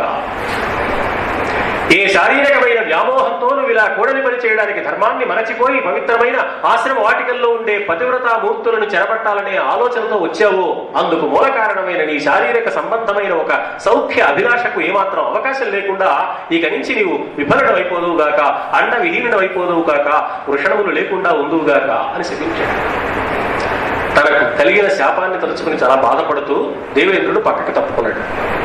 బయట ఏం జరుగుతోందో అని ఆరాటపడుతూ ఖంగారు పడుతూ ఉన్న అహల్య ఆమె కూడా ఆశ్రమం నుంచి బయటకు వచ్చింది. ఎప్పుడైతే దేవేంద్రుడు ఈ శాపాన్ని పొంది పక్కకి తప్పుకున్నాడో దేవేంద్రుడి వెనకాల నిలబడిన అహల్య కనపడింది గౌతముడికి. వెంటనే అహల్య మీద కూడా కోపం వచ్చింది. వాయుభక్ష నిరాహార తప్యంతి భస్మశాయిని, వాయుభక్ష నిరాహార తప్యంతి భస్మశాయిని, అదృశ్య సర్వభూతానాం ఆశ్రమే అస్మిన్ నివత్స్యసి. నువ్వు గాలి మాత్రమే ఆహారంగా స్వీకరిస్తావు, నీకు ఆహారం దొరకదు. అంతేకాదు అదృశ్య సర్వభూతానాం, ప్రపంచంలో ఏ ప్రాణికి నువ్వు కనిపించవు, ఇక్కడ ఉన్నట్టు తెలియదు. తప్యంతి భస్మశాయిని, ఈ ఆశ్రమ ప్రాంతంలో మీద దుమ్ము కొట్టుకుంటూ అలా ఉండిపోతావు నువ్వు, ఇది నీకు నేను ఇస్తున్న శాపం అన్నాడు. తరువాత రఘువంశంలో కాళిదాస మహాకవి అధ్యాత్మ రామాయణ కర్త కూడా గౌతముడు అహల్యని రాయి అయిపోమ్మని శపించాడు అని రాశారు. కానీ వాల్మీకి మహర్షి అహల్యని రాయి అయిపోమని శపించాల. అహల్య రాయిగా మారిపోలేదు. ఒకవేళ నిజంగా ఆమె రాయిగా మారిపోయి ఉంటే, రాయి అయిపోమని గౌతముడు శపించి ఉంటే ఆ శాపానికి పెద్ద విలువ లేదు. రాతికి ఏ విషయం తెలియదు, రాయి వలే పడి ఉండాలి కానీ రాయి కాదాలి. ఆమెకు అన్ని తెలుస్తూ ఉంటాయి కానీ రాయిలాగా పడి ఉంటుంది. అప్పుడు ప్రతి క్షణం తాను చేసిన మానసికమైన ఈ నేరము ఆమెకు గుర్తుకొస్తూ ఉండాలి. గౌతమ మహర్షి విధించిన ఈ శాపము కేవలం శిక్షగా కాక అహల్యకు శిక్షణగా ఉపయోగపడాలి. అందుకు వీలుగా ఆయన ఒక శాపాన్ని ఇచ్చాడు. అందుకని ఆయన, నువ్వు వాయువుని మాత్రమే ఆహారంగా స్వీకరిస్తావు, నీకు ఆహారం దొరకదు, ఇక్కడ దుమ్ములో పొరలాడుతూ ఎవరి కంటికి కనిపించకుండా చేసిన నేరము అనుక్షణము నీ మనస్సుకు జ్ఞప్తికి వస్తూ ఉండే విధంగా పశ్చాత్ తాపాన్ని పొందుతూ పరితపిస్తూ ఇక్కడే పడి ఉందుగాక అని శపించాడు. తపస్సు చేసుకోవడానికి వెళ్ళిపోయాడు. అహల్యాదేవి వలవల ఏడ్చింది. ఆమె ఏదో ఒక వివరణ ఇవ్వబోయింది, గౌతముడు వినిపించుకోలేదు. కానీ క్షణకాలం పాటు ఆయన ఆలోచించాడు. అహల్య తప్పు చేసిందో లేదో తెలుసుకోకుండా తప్పు చేసిందన్న అభిప్రాయంతో నేను తొందరపడి శపించాను కాబట్టి అయిపోయింది. ఈ శాప విమోచనం కూడా చెప్పాలి. ఎప్పుడు రాముడు ఈ ఆశ్రమ ప్రాంతానికి వస్తాడో అప్పుడు నీకు శాప విమోచనం కలుగుతుంది. యదా చైతద్వనం ఘోరం రామో దశరథాత్మజః ఆగమిష్యతి దుర్ధర్షః తదా పూతా భవిష్యసి. నీ మనస్సులో పశ్చాత్తాపం కలిగి ప్రతి క్షణం నువ్వు తప్పు చేశానని గుర్తించి క్రమంగా పశ్చాత్తాపము నీ మనస్సులో ఉండే పాప సంకల్పాన్ని ప్రక్షాళనం చేసి పవిత్రురాలు అవుతావు. సరిగ్గా పవిత్రురాలు ఎప్పుడవుతావు అంటే రామచంద్రమూర్తి ఎప్పుడు ఈ అరణ్యంలో అడుగు పెడతాడో అప్పుడు రామచంద్రమూర్తి రావడం వల్ల నీకు పవిత్రత కలుగుతుంది, అప్పుడు శాప విముక్తి కలుగుతుంది అని చెప్పి ఆయన ఉత్తరగిరులకు వెళ్ళిపోయాడు. ఇది అహల్యకు సంబంధించిన కథా వృత్తాంతం. ఈ అహల్యకు సంబంధించిన గౌతముడికి సంబంధించిన కథ జరిగిన గౌతమ ఆశ్రమం ఇదే. రామచంద్ర, అహల్య ఇక్కడ పడి ఉంది, ఎప్పుడెప్పుడు నీవు వస్తావా అని ఎదురు చూస్తున్నది. నువ్వు రాతి వలే పడి ఉంటావు అని చెప్పాడు తప్ప రాయి అయిపోమని చెప్పలా, రాతి వలే అని కూడా చెప్పలా. అధ్యాత్మ రామాయణ కర్త రాయి అయిపోదువుగా అన్నాడు. రఘువంశంలో కాళిదాస మహాకవి కూడా దాన్ని అనుసరించారు. తర్వాత నాటకాల వాళ్ళు, సినిమాల వాళ్ళు, అన్ని కావ్యాల వాళ్ళు అహల్యను రాయి అయిపోమని గౌతముడు శపించాడు అన్నాడు. నిజంగా రాయి అయితే అది శిక్ష కాదు. రాయిలాగా పడి ఉంటే ఏం తెలియదు.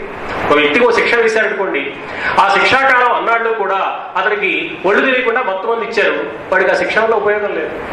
శిక్షాకాలంలో తాను తప్పు చేశాను కాబట్టి ఈ శిక్షను అనుభవిస్తున్నాను, భవిష్యత్తులో ఇంకెప్పుడు ఇటువంటి శిక్ష నేను తప్పు చేయకుండా ఉండాలి అని అతడు ప్రతిక్షణం పరితపించాలి. అతడు సంస్కరింపబడాలి. శిక్ష అంటే సంహరించడం కాదు, శిక్ష అంటే సంస్కరించడం. సంస్కరించడం కోసం శిక్ష ఉపయోగపడాలి తప్ప కేవలం వాడు నాశనం అయిపోవడం కోసం ఉపయోగపడేది శిక్ష కానే కాదు. మహర్షుల ఆలోచన అలా ఉండదు. అందువల్ల నువ్వు ఈ ఆశ్రమ ప్రాంతంలో వాయువుని భక్షిస్తూ నిరాహారంగా దుమ్ము కొట్టుకుంటూ ఎవరి గట్టికి కనపడకుండా ఇలా పడి ఉందువుగాక అని మాత్రమే శపించాడు. అధ్యాత్మరామాయణం ప్రకారం రాయి వలే ఉంటావు కాబట్టి రాతి లక్షణం నీకుంటుంది అని అర్థం వచ్చేలాగా విశ్వనాథ వారు అధ్యాత్మాన్ని వాల్మీకాన్ని కలిపి రాయికి ఏ లక్షణాలు ఉంటాయో ఆ లక్షణాలన్నీ నీకు వస్తాయి, కానీ రాయివి మాత్రం కాదు, అలా పడి ఉంటావు, రాతి తనము నీకు వచ్చుగాక అని గౌతముడు శపించినట్టుగా మార్చారు. అక్కడ అహల్య మాట్లాడుతుంది, వాల్మీకానికి వ్యాఖ్యానం చేశారు విశ్వనాథరాజు. రాధగు రాతనంబు, తప్పు చేశాను నిజమే, నా మనసులో కూడని ఒక ఆలోచన వచ్చింది. కూడని ఈ ఆలోచన కారణంగా క్షణకాలం పాటు భర్తను పక్కన పెట్టి పరపురుషుడి గురించిన ఆలోచన నా అంతరంగంలో ప్రవేశించింది అంటే నేను పొరపాటే చేశాను, కాబట్టి రాయి వంటి స్థితి నాకు రావలసిందే, వచ్చుగాక. రాధగు రాతనంబు అయిన రాపిడి తగ్గవలెన్ మనస్సులో. మానవుడి మనస్సులో రాగద్వేషాలకు సంబంధించి కామ క్రోధ లోభ మోహ మద మాత్సర్యాలకు సంబంధించిన రాపిడి అనుక్షణం మానవుడిని వేధిస్తూ ఉంటుంది. ఇది తగ్గాలి కదా ఎప్పటికైనా. రాయిగా మారితే మారాను, రాయి లాంటి స్థితి నాకు వస్తే వచ్చింది. ఈ స్థితి వల్ల ఎప్పటికైనా నా మనస్సులో ఉన్న రాపిడులు తొలగి ప్రశాంతమైన స్థితి, స్థిత ప్రజ్ఞ స్థితి నాకు వస్తే ఈ శిక్ష వల్ల నాకు ఉపయోగం కదా. అప్పుడు ఆయన శాప విమోచనం కూడా ఏ అభిప్రాయంతో చెప్పాడు. నీకు శాప విమోచనం కలుగుతుంది, నువ్వు పవిత్రురాలు అవుతావు రాముడు ఈ వర్ణంలో అడుగుపెట్టిన నాటికి అని చెప్పాడు గౌతమ మహర్షి. విశ్వనాథ వారికి దానికి కాస్త చమత్కారంగా ముందు వెనకలు మార్చాడు. ఎప్పుడు నీదు మోహమది ఎల్లను విచ్చునో రామచంద్రుడై అప్పుడు వచ్చు స్వామి.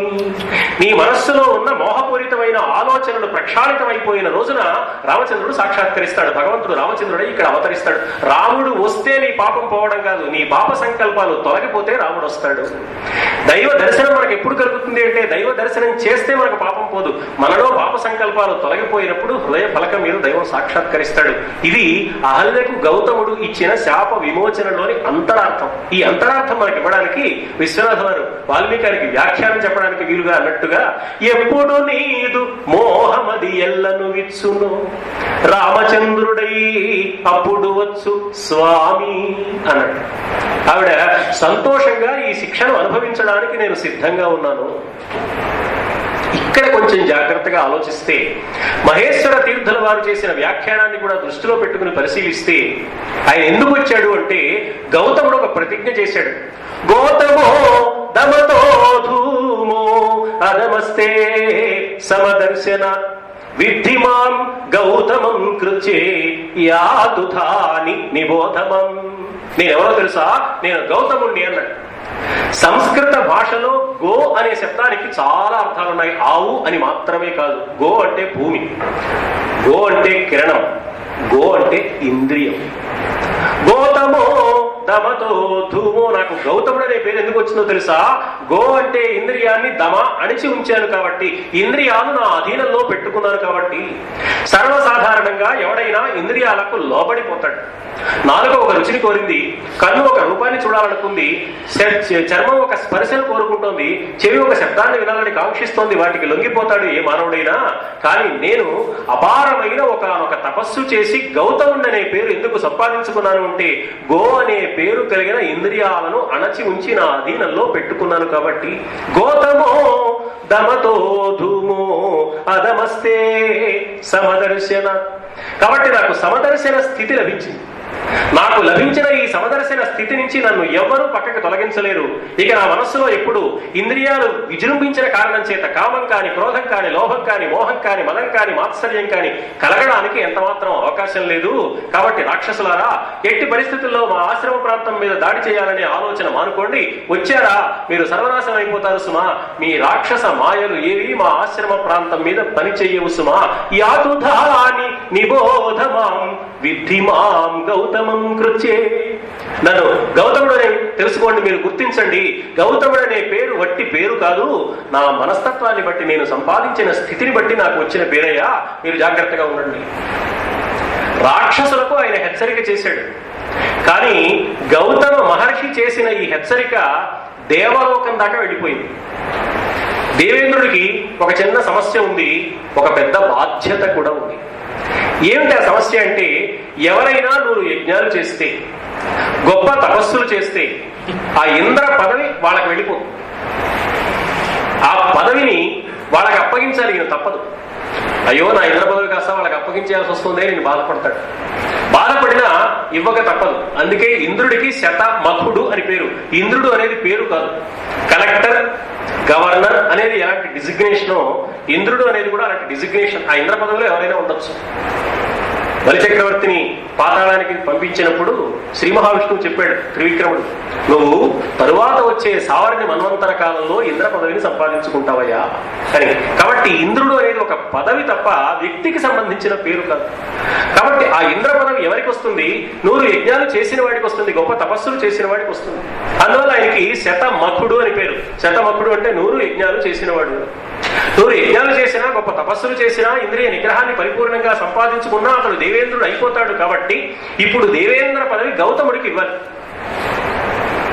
ఇష్టం ఉన్నా లేకపోయినా, అయ్యో నా ఉద్యోగం పోతుంది ఆయనకి ఇవ్వాల్సి వచ్చింది అని బాధగా ఉన్నా దేవేంద్రుడు ఇవ్వక తప్పదు. అయితే ఈ బాధతో పాటు దేవేంద్రుడికి ఉన్న ఇంకొక సమస్య ఏమిటంటే, ఆ ఇచ్చే గౌతముడికి ఇచ్చినా, మరొకరికి ఇచ్చినా, మరొకరికి ఇచ్చినా, ఇప్పుడు ఇంద్ర పదవిలో ఉన్న వ్యక్తి తరువాత ఎవరికి ఈ ఇంద్ర పదవిని అందించాలో ఆ ఇంద్ర పదవి అందుకోబోయేవాడు అందుకు అన్ని విధాలా అర్హుడా కాదా, ఈయనే పరీక్ష కూడా నిర్వహించాలి. ఇంటర్వ్యూ కూడా ఈయనే పెట్టాలి. ఈయనే పరీక్ష పెట్టి ఆయన్ని సెలెక్ట్ చేసి తాను తప్పుకుని ఆయనకి ఛార్జ్ హ్యాండ్ ఓవర్ చేయాలి. ఇది ఆయన డ్యూటీలో ఒక భాగం. ఆయన ఉద్యోగంలో ఉన్నంత వరకు ఈ డ్యూటీ కూడా భాగమే. కాబట్టి ఉద్యోగంలో ఉన్నావు కాబట్టి ఇవ్వాలి. ఆయనకి ఇవ్వాల్సి వచ్చింది కాబట్టి నువ్వు తప్పుకోవాలి. ఈ 2 పనులు ఈయన చేయాలి. కాబట్టి గౌతముడు ఇంత తపస్సు చేస్తే ఆయన ఇంద్ర పదవికి అర్హుడు కాబట్టి నిజంగా ఇంద్ర పదవికి అర్హుడా కాదా, చేసిన ఈ ప్రకటనలో ఏ మేరకు యథార్థం ఉన్నది అని పరీక్షించి ఆ ఇంద్ర పదవిని ఆయనకు అప్పగించడానికి కావలసిన పరీక్ష నిర్వహించవలసిన బాధ్యత కూడా దేవేంద్రుడి మీదే ఉంది. అందుకోసం దేవేంద్రుడు వచ్చాడు. ఆయన బాగా ఆలోచించాడు, గౌతముడిని పరీక్షించాలి. సాధారణంగా మానవుడు ఎక్కువ పతనం అయిపోయేది కామం వల్ల పతనం అవుతాడు, రెండవది క్రోధం వల్ల పతనం అవుతాడు, తర్వాత మిగతావన్నీ లోభ మోహ మద మాత్సర్యాలు. వీటిలో మొట్టమొదటిది కామం. విచిత్రం ఏమిటంటే నిజానికి 6 ఉన్నట్టు కనిపిస్తాయి, వాటిని అరిషడ్ వర్గాలు అంటాం, కానీ అసలు కామమే అన్నింటికీ కూడా మూలం. కామం అంటే కోరిక. కేవలం స్త్రీ పురుష సంబంధమైన కోరిక ఒక్కటే కాదు, ఏ కోరికైనా అది కామమే. కామం అంటే కోరిక, డబ్బు సంపాదించాలనే కోరిక, పదవి సంపాదించాలనే కోరిక, కీర్తి సంపాదించాలనే కోరిక కూడా కామమే. అది ఒక హద్దులో లేకపోతే, ధర్మాన్ని మరిచిపోతే, విచక్షణను కోల్పోతే అది కూడా కామమే. ధర్మబద్ధమైన కామం ఒక్కటే భగవంతుడు అంగీకరిస్తాడు. అందువల్లనే భగవద్గీతలో విభూతి యోగంలో శ్రీకృష్ణుడు చాలా స్పష్టంగా చెప్పాడు, ధర్మావిరుద్ధో భూతేషు కామోస్మి భరతర్షభ. సమస్తమైన ప్రాణుల హృదయాల లోపల ధర్మానికి విరుద్ధం కాకుండా ఉండే కోరికలన్నీ కూడా నా స్వరూపమే. అంటే మానవుడు కోరిక కోరుకుంటే తప్పు కాదు, కానీ ఆ కోరిక ధర్మబద్ధం కాకుండా ఉంటే తప్పు. నేను ప్రధానమంత్రిని కావాలని కోరుకోవచ్చు, తప్పులేదు. నేను గవర్నర్ కావాలి, నేను కలెక్టర్ కావాలి, నేను ప్రిన్సిపాల్ కావాలి, నేను వైస్ ఛాన్సలర్ కావాలి అని కోరుకోవచ్చు. అది ధర్మబద్ధంగా సంపాదించుకోవాలి అనుకోవాలి తప్ప, అడ్డదారులు తొక్కైనా సరే నేను సంపాదిస్తాను, పక్కవాడిని ఎన్ని రకాలుగా హింసించైనా సరే నేను సంపాదిస్తాను, ఎన్ని మోసాలైనా సరే చేసి నేను సంపాదిస్తాను అనుకుంటే అది కామ క్రోధ మద లోభ మోహ మాత్సర్యాల్లో ఒకటైన కామం. అలా కాకుండా న్యాయంగా నేను ఈ కోరిక కోరుకుంటున్నాను అంటే అది ధర్మార్థ కామమోక్షాల్లో కామము. ధర్మార్థ కామమోక్షాల్లో ఒక కామం ఉంది, దాన్నేమో పురుషార్థాలు అన్నారు. అంటే పురుషుడు అంటే మానవుడు, మానవుడు తప్పక సాధించాలి అన్నారు. ఇదేంటండి ధర్మార్థ కామమోక్షాలు 4 చెప్పారు, అక్కడ కామం చెప్పారు, ఇది మానవుడు సంపాదించాలని చెబుతున్నారు. ఇక్కడేమో అరిషడ్ వర్గాలు అని చెప్పి 6 ఉన్నాయి, చాలా ప్రమాదకరమైంది, అందులో మొట్టమొదటిది కామం రా, జాగ్రత్తగా ఉందని చెబుతున్నారు. ఇక్కడేమో వదిలిపెట్టమంటున్నారు, అక్కడేమో సాధించమంటున్నారు. ఏమిటండి అసలు ఈ భారతీయ వేదాంత శాస్త్రం అంతా ఇలాగే గందరగోళంగా ఉంటుంది అని మనం అనడానికి వీలుగా ఉంది. భారతీయ వేదాంత శాస్త్రం గందరగోళంగా లేదు, సక్రమంగానే ఉంది. మనం జాగ్రత్తగా ఆలోచిస్తే విషయం తెలుస్తుంది. న్యాయబద్ధమైన ధర్మబద్ధమైన ఎదుటివారికి ఏ విధమైన హాని కలిగించకుండా లోక కళ్యాణానికి వీలుగా కర్తవ్యంగా భావించి ఏ కోరికైనా నువ్వు కోరుకున్నావా అది ధర్మార్థ కామమోక్షాల్లో ఉన్న కామం, అది పురుషార్థం. అది భగవంతుడు అంగీకరించేది, లోకం అంగీకరించేది, ధర్మం అంగీకరించేది. అందువల్లనే ఆయన ధర్మావిరుద్ధో భూతేషు కామోస్మి భరతర్షభ అన్నాడు. ఇక్కడ అలా కాకుండా ధర్మానికి తిలోదకాలు ఇచ్చి స్వార్థమే పరమార్థంగా మారిపోయిన కోరిక ఏదైనా సరే అది అరిషడ్ వర్గాల్లో మొదటిదవుతుంది. కోరిక తీరింది అనుకోండి, చెడ్డ కోరిక ఒకటి కలిగింది, ఆ కోరిక తీరింది అనుకోండి, ఏమవుతుంది? ఈ కోరిక తీరింది కాబట్టి, అంటే నేను అన్యాయమైన పద్ధతిలో ఎమ్మెల్యేని అయ్యాను కాబట్టి, ఎంపీని అయ్యాను కాబట్టి, మంత్రిని అయ్యాను కాబట్టి, మోసం చేసి సంపాదించాను కాబట్టి వచ్చే 5 ఏళ్ల తర్వాత కూడా మళ్ళీ నేనే అవ్వాలి, ఆ తర్వాత 5 ఏళ్లకి నేనే అవ్వాలి, ఆ తర్వాత నేనే, ఓపిక ఉన్నంత వరకు ప్రాణం ఉన్నంత వరకు నేనే. ఒకవేళ నాకు ఏదైనా అబ్బాయి కలిగితే మా అబ్బాయి అవ్వాలి, నా కొడుకు లేకపోతే మా అల్లుడు అవ్వాలి, వాడు కుదరకపోతే మా మనవడు అవ్వాలి, మొత్తం మా వంశంలోనే ఉండాలి. ఇది ఏమవుతుంది? కోరిక లోభంగా మారుతుంది, మోహంగా మారుతుంది. కోరిక తీరితే అది మోహంగా మారుతుంది. రెండోసారి కూడా కోరిక తీరింది, మూడోసారి కూడా కోరిక తీరింది. వాడికి ఏమనిపిస్తుంది? ఎంత గొప్పవాడినో, ఎవడున్నాడంటే ప్రపంచంలో ఇన్నిసార్లు ఈ పదవిని సంపాదించగలిగిన వాడు, తరతరాలుగా మా వంశంలో నుంచి ఈ పదవి జారిపోకుండా నేను కాపాడుకోగలుగుతున్నాను, నన్ను మించిన వాడు ఇంకెవడున్నాడు అని మదం కలుగుతుంది. కాబట్టి మోహము కోరికల నుంచే పుట్టింది, కామంలో నుంచే పుట్టింది, మదము కామంలో నుంచే పుట్టింది. ఒకవేళ ఏ కారణం చేతనైనా కోరిక తీరలేదు, బుద్ధిలో జారిపోయిందండి, వాడి మూలమే చెడిపోయింది అని దీని మీద ఉన్న కోరిక వాడి మీద క్రోధంగా మారుతుంది. కాబట్టి క్రోధం కూడా కామంలో నుంచే పుట్టింది. కోరిక బాగా తీరుతోంది, ఓ పదవి లభించింది, ఓ సంపద లభించింది, ఏదో కోరుకున్నది లభించింది, ఇది ఎట్టి పరిస్థితుల్లో జారిపోకూడదు, అమ్మో జారిపోతుందేమో, అమ్మో వదిలిపోవాల్సి వస్తుందేమో అని దాన్ని పట్టుకు వేళ్లాడుతూ ఉంటాడు. అది లోభం, అది కూడా కోరికల నుంచే పుట్టింది. కాబట్టి లోభ మోహ మద మాత్సర్యం అసూయ. నా కోరిక తీరింది, బానే ఉంది, నేను ఎమ్మెల్యే అయిపోయాను కదా అనుకోడు వాడు. నేను ఎమ్మెల్యే అయ్యాను, నా పక్కవాడు ఎమ్మెల్యే, వాడు మినిస్టర్ అయిపోయాడు, నేను కాలేదే, వాడి మీద అసూయ. వాడు ఎంపీ అయ్యాడు, వాడు కేంద్రానికి వెళ్ళిపోయాడు, నేను కాలేదే, నేను 10 కోట్లు సంపాదించాను బాగా, వాడు 100 కోట్లు సంపాదించేశాడే అని దుఃఖం అన్నమాట. ఇది మాత్సర్యం. అన్ని కోరికలో నుంచే పుట్టాయి. కావాలి అనే ఆలోచనకు కావలి కాసే మనస్తత్వం మానవుడిలో ఉన్నందువల్ల కామంలో నుంచే క్రోధ, లోభ, మోహ, మద మాత్సర్యాలు పుట్టుకొస్తున్నాయి. కాబట్టి అన్నింటికీ మూలమైంది కామమే. మానవుడు కామాన్ని కనుక జయించగలిగాడా మిగిలిన వాటిని జయించడం పెద్ద విషయం కాదు. కామం ఒక్కటే 5 రూపాలు కూడా ధరించి మొత్తం 6 శత్రువులు మానవుడికి ఉన్నారు అనే ఆలోచనను కలిగిస్తోంది. కాబట్టి కామాన్ని జయించడానికి మానవుడు ప్రయత్నించాలి అని బాగా తెలిసినవాడు దేవేంద్రుడు. ఆ తెలిసిన దేవేంద్రుడు కామాన్ని జయించడం చాలా గొప్ప విషయం కాబట్టి ఎవడు కామాన్ని జయిస్తాడో వాడు మాత్రమే దేవేంద్ర పదవికి రాగలడు. కాబట్టి ఇప్పుడు గౌతముడు కామాన్ని జయించాడు, దేవేంద్ర పదవికి వచ్చేస్తాడు. కామాన్ని జయించిన వాడికి ఇంకా మదం ఉండదు, లోభం ఉండదు, మోహం ఉండదు. కానీ క్రోధం ఒకటి ఉంది, అది కామాన్ని జయించిన వాడికి కూడా కలిగే ప్రమాదం ఉంది. కామాన్ని జయించడం ఎంత కష్టమో క్రోధాన్ని జయించడం కూడా దాదాపుగా అంత కష్టం. ఒక్క కామాన్ని జయిస్తే మిగతా వాటిని జయించవచ్చు, కానీ క్రోధాన్ని మాత్రం ప్రత్యేకంగా దాన్ని కూడా జయించవలసిన అవసరం ఉంటుంది. యక్ష ప్రశ్నల్లో యక్షుడు అడిగిన ప్రశ్న, కహ దుర్జయ పుంసాం శత్రు. మానవుడైన వాడు చాలా కష్టపడితే తప్ప జయించడానికి వీల్లేని భయంకరమైన శత్రువు ఎవరయ్యా అని అడిగాడు యక్షుడు. ధర్మరాజు చెప్పాడు, క్రోధ. యక్ష ప్రశ్నలంత విజ్ఞానం దాకా వెళ్ళక్కర లేకుండా తన కోపమే తన శత్రువు. చాలా చిన్నప్పుడు మనం చదువుకున్నాం. కోపం మనకి చాలా అపకారం చేస్తుంది.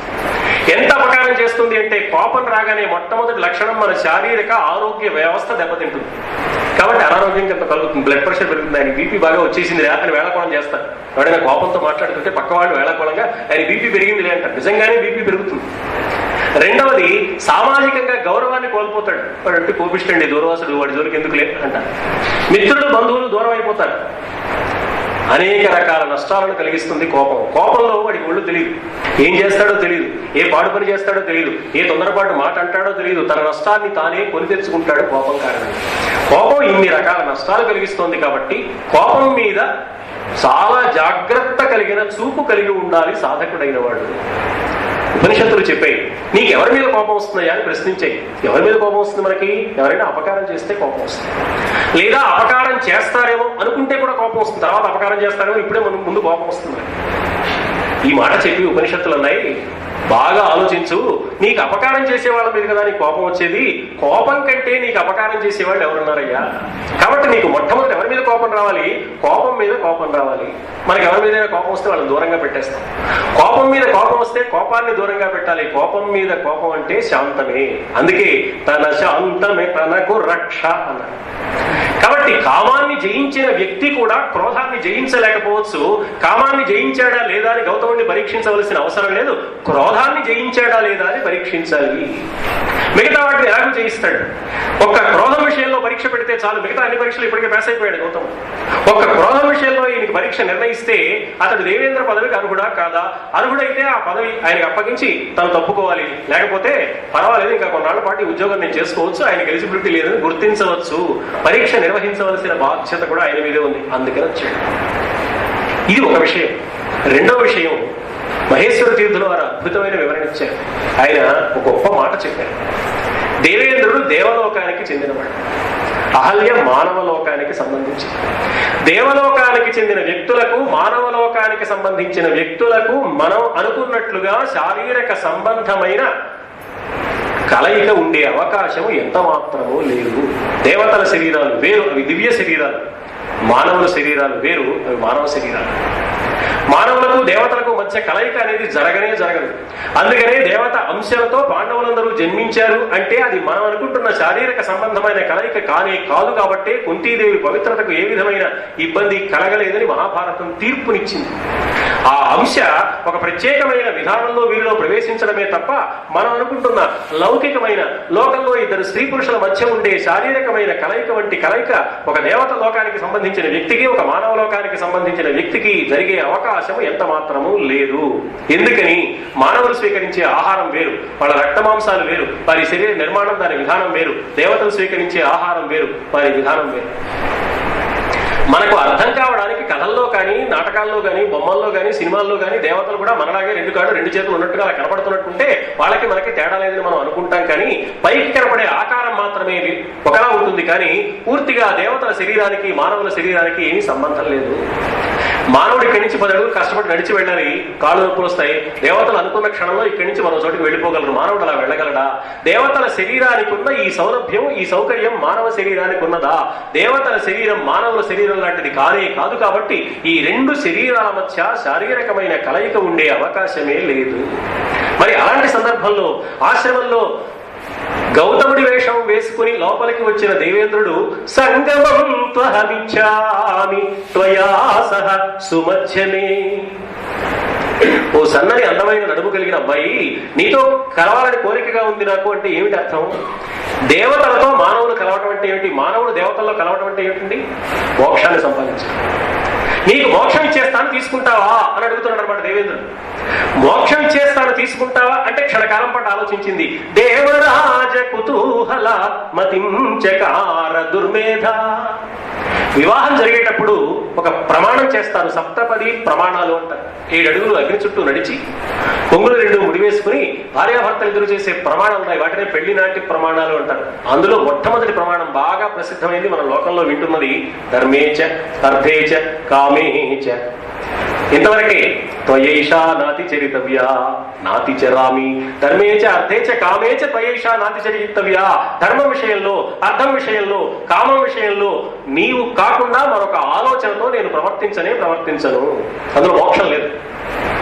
మోక్షం భార్యకు భార్యదే, భర్తకు భర్తదే. భర్తకు మోక్షం రావచ్చు, భార్యకు రాకపోవచ్చు. భార్యకు మోక్షం రావచ్చు, భర్తకు రాకపోవచ్చు. ఆ తుకారాం కోసం దివ్య విమానం వచ్చింది. నువ్వు కూడా నాతో పాటు వచ్చేయి అన్నాడు ఆయన. ఆ పిండేదో విసురుకోవాలి, ఆ పని తర్వాత వస్తాను కాసేపు ఆగండి అంటే ఆవిడకి ఇంకా లౌకికమైన విషయాలు ఉన్నాయి. ఆయన దివ్య విమానం ఎక్కువ వెళ్ళిపోయాడు. భర్తకు రావచ్చు మోక్షం, భార్యకు రావాల్సిన అవసరం లేదు. భార్యకు రావచ్చు మోక్షం, భర్తకు రావాల్సిన అవసరం లేదు. మోక్షం మాత్రం స్త్రీ పురుషులిద్దరికీ, భార్యాభర్తలిద్దరికీ ఒకటే కాదు. ధర్మార్థ కామాలు 3 మాత్రమే భార్యాభర్తలిద్దరికీ ఒకటి. ధర్మ నిర్వహణ విషయంలో తన భార్యకు తెలియకుండా భర్త గాని, భర్తకు తెలియకుండా భార్య గాని ఏ పని చేయడానికి అవకాశం లేదు. అలాగే అర్థ సంపాదన విషయం, సంపాదించిన అర్థాన్ని వెచ్చించే విషయం, అలాగే కోరికలకు సంబంధించిన ఆలోచనలు చేసే విషయంలోనూ భార్యాభర్తలు ఇద్దరూ కూడా ఒకరితో ఒకరు సంప్రదించుకుని ఒకరిలో ఒకరి మనస్సు కలిగిన వారే ప్రవర్తించాలి. అందువల్లనే వివాహం చేసుకునేటప్పుడు జరిగే మంత్రాల్లో ఒక మంత్రం ఏం కనబడుతుంది అంటే, మమ హృదయం తవ హృదయమస్తు, తవ హృదయం మమ హృదయమస్తు. నా మనస్సే నీది, నీ మనస్సే నాది.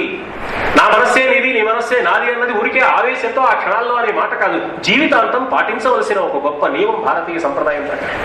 అందువల్లనే వివాహం చేసుకుని భర్త ఇంట అడుగు పెట్టే అమ్మాయికి సహ ధర్మచారిణి అని పేరు పెట్టారు అన్నమాట. నిజంగా వివాహం చేసుకున్న తర్వాత ఇద్దరు చట్టాపట్టాలు వేసుకుని హరిమూరికి వెళ్ళిపోవడమే లక్ష్యం అయి ఉంటే సహ విలాసచారిణి, సహ కామచారిణి అని పేరు పెట్టుంటారు. కానీ సహ ధర్మచారిణి అని పేరు. పురుషుడు ఏ ధర్మాన్ని పాటించాలో, ఏ ధర్మాన్ని పాటించడం పురుషుడికి లక్ష్యంగా మన సంప్రదాయం నిర్దేశించిందో ఆ ధర్మాన్ని ఒక్కడుగా పాటించలేడు, ఆమె సహకారంతో మాత్రమే పాటించాలి. అతిథుల్ని ఆదరించాలి. ఆయన ఏం ఆదరిస్తాడు? వాకిట్లో కూర్చొని 2 కాఫీ అంటాడు.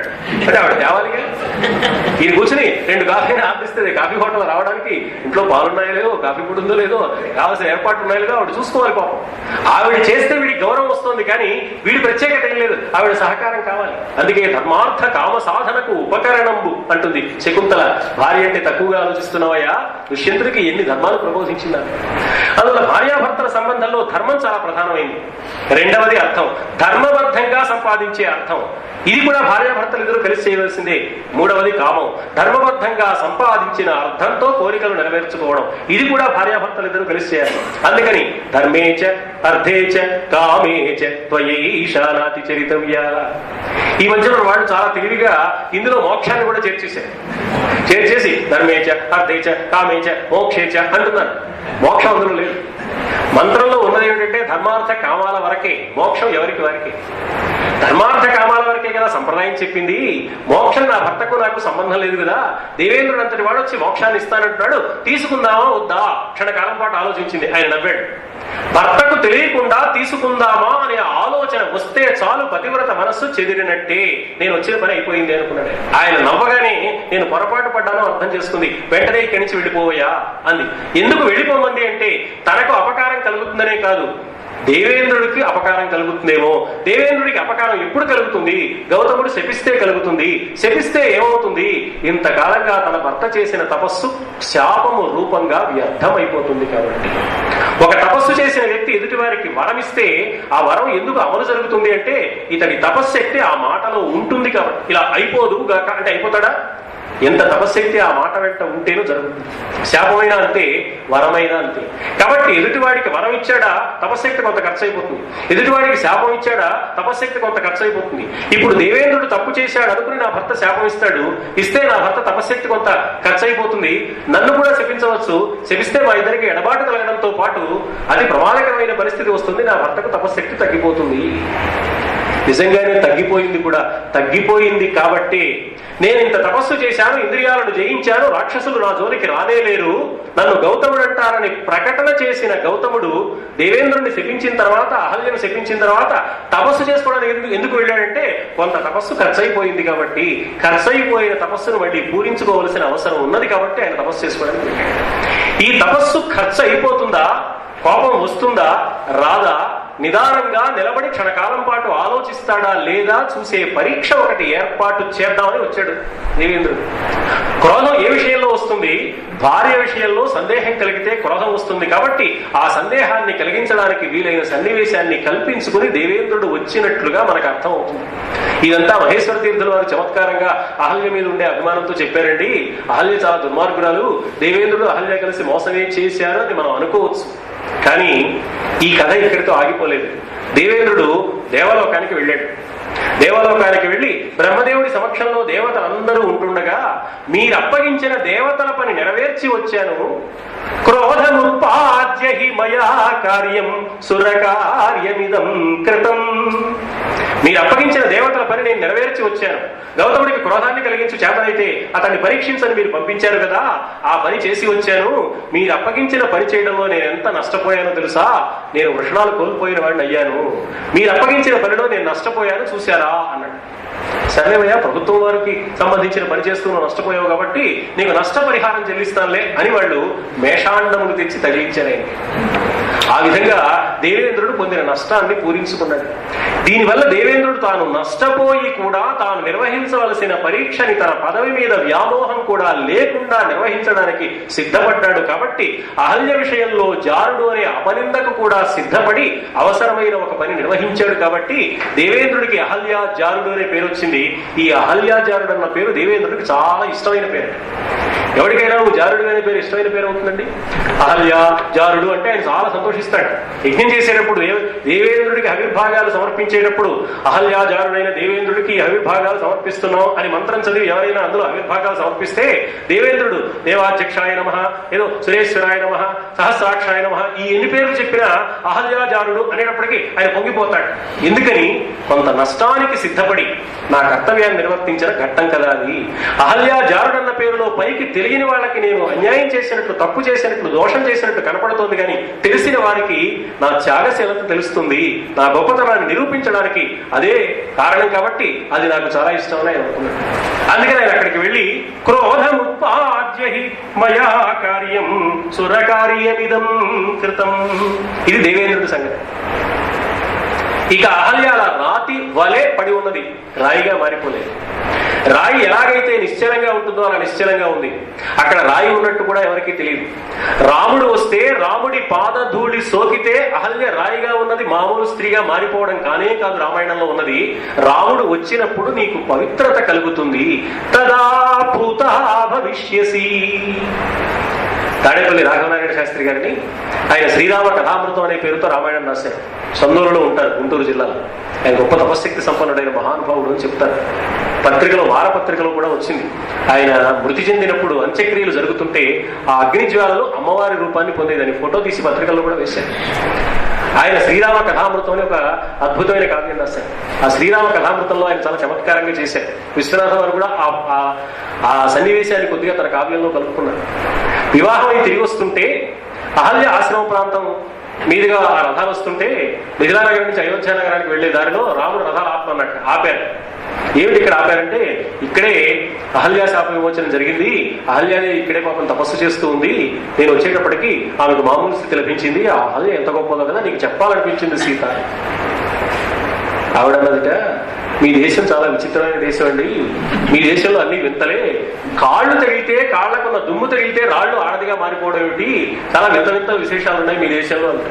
అవునులే, మా దేశంలో అలాంటివి ఉన్నాయి, కానీ నాగలితో దుమ్ముతూ ఉంటే అందులో నుంచి ఆడపిల్లలు దొరకడం మా దేశంలో లేదు అంటే సీత మీద ఆయన చమత్కరించాడు.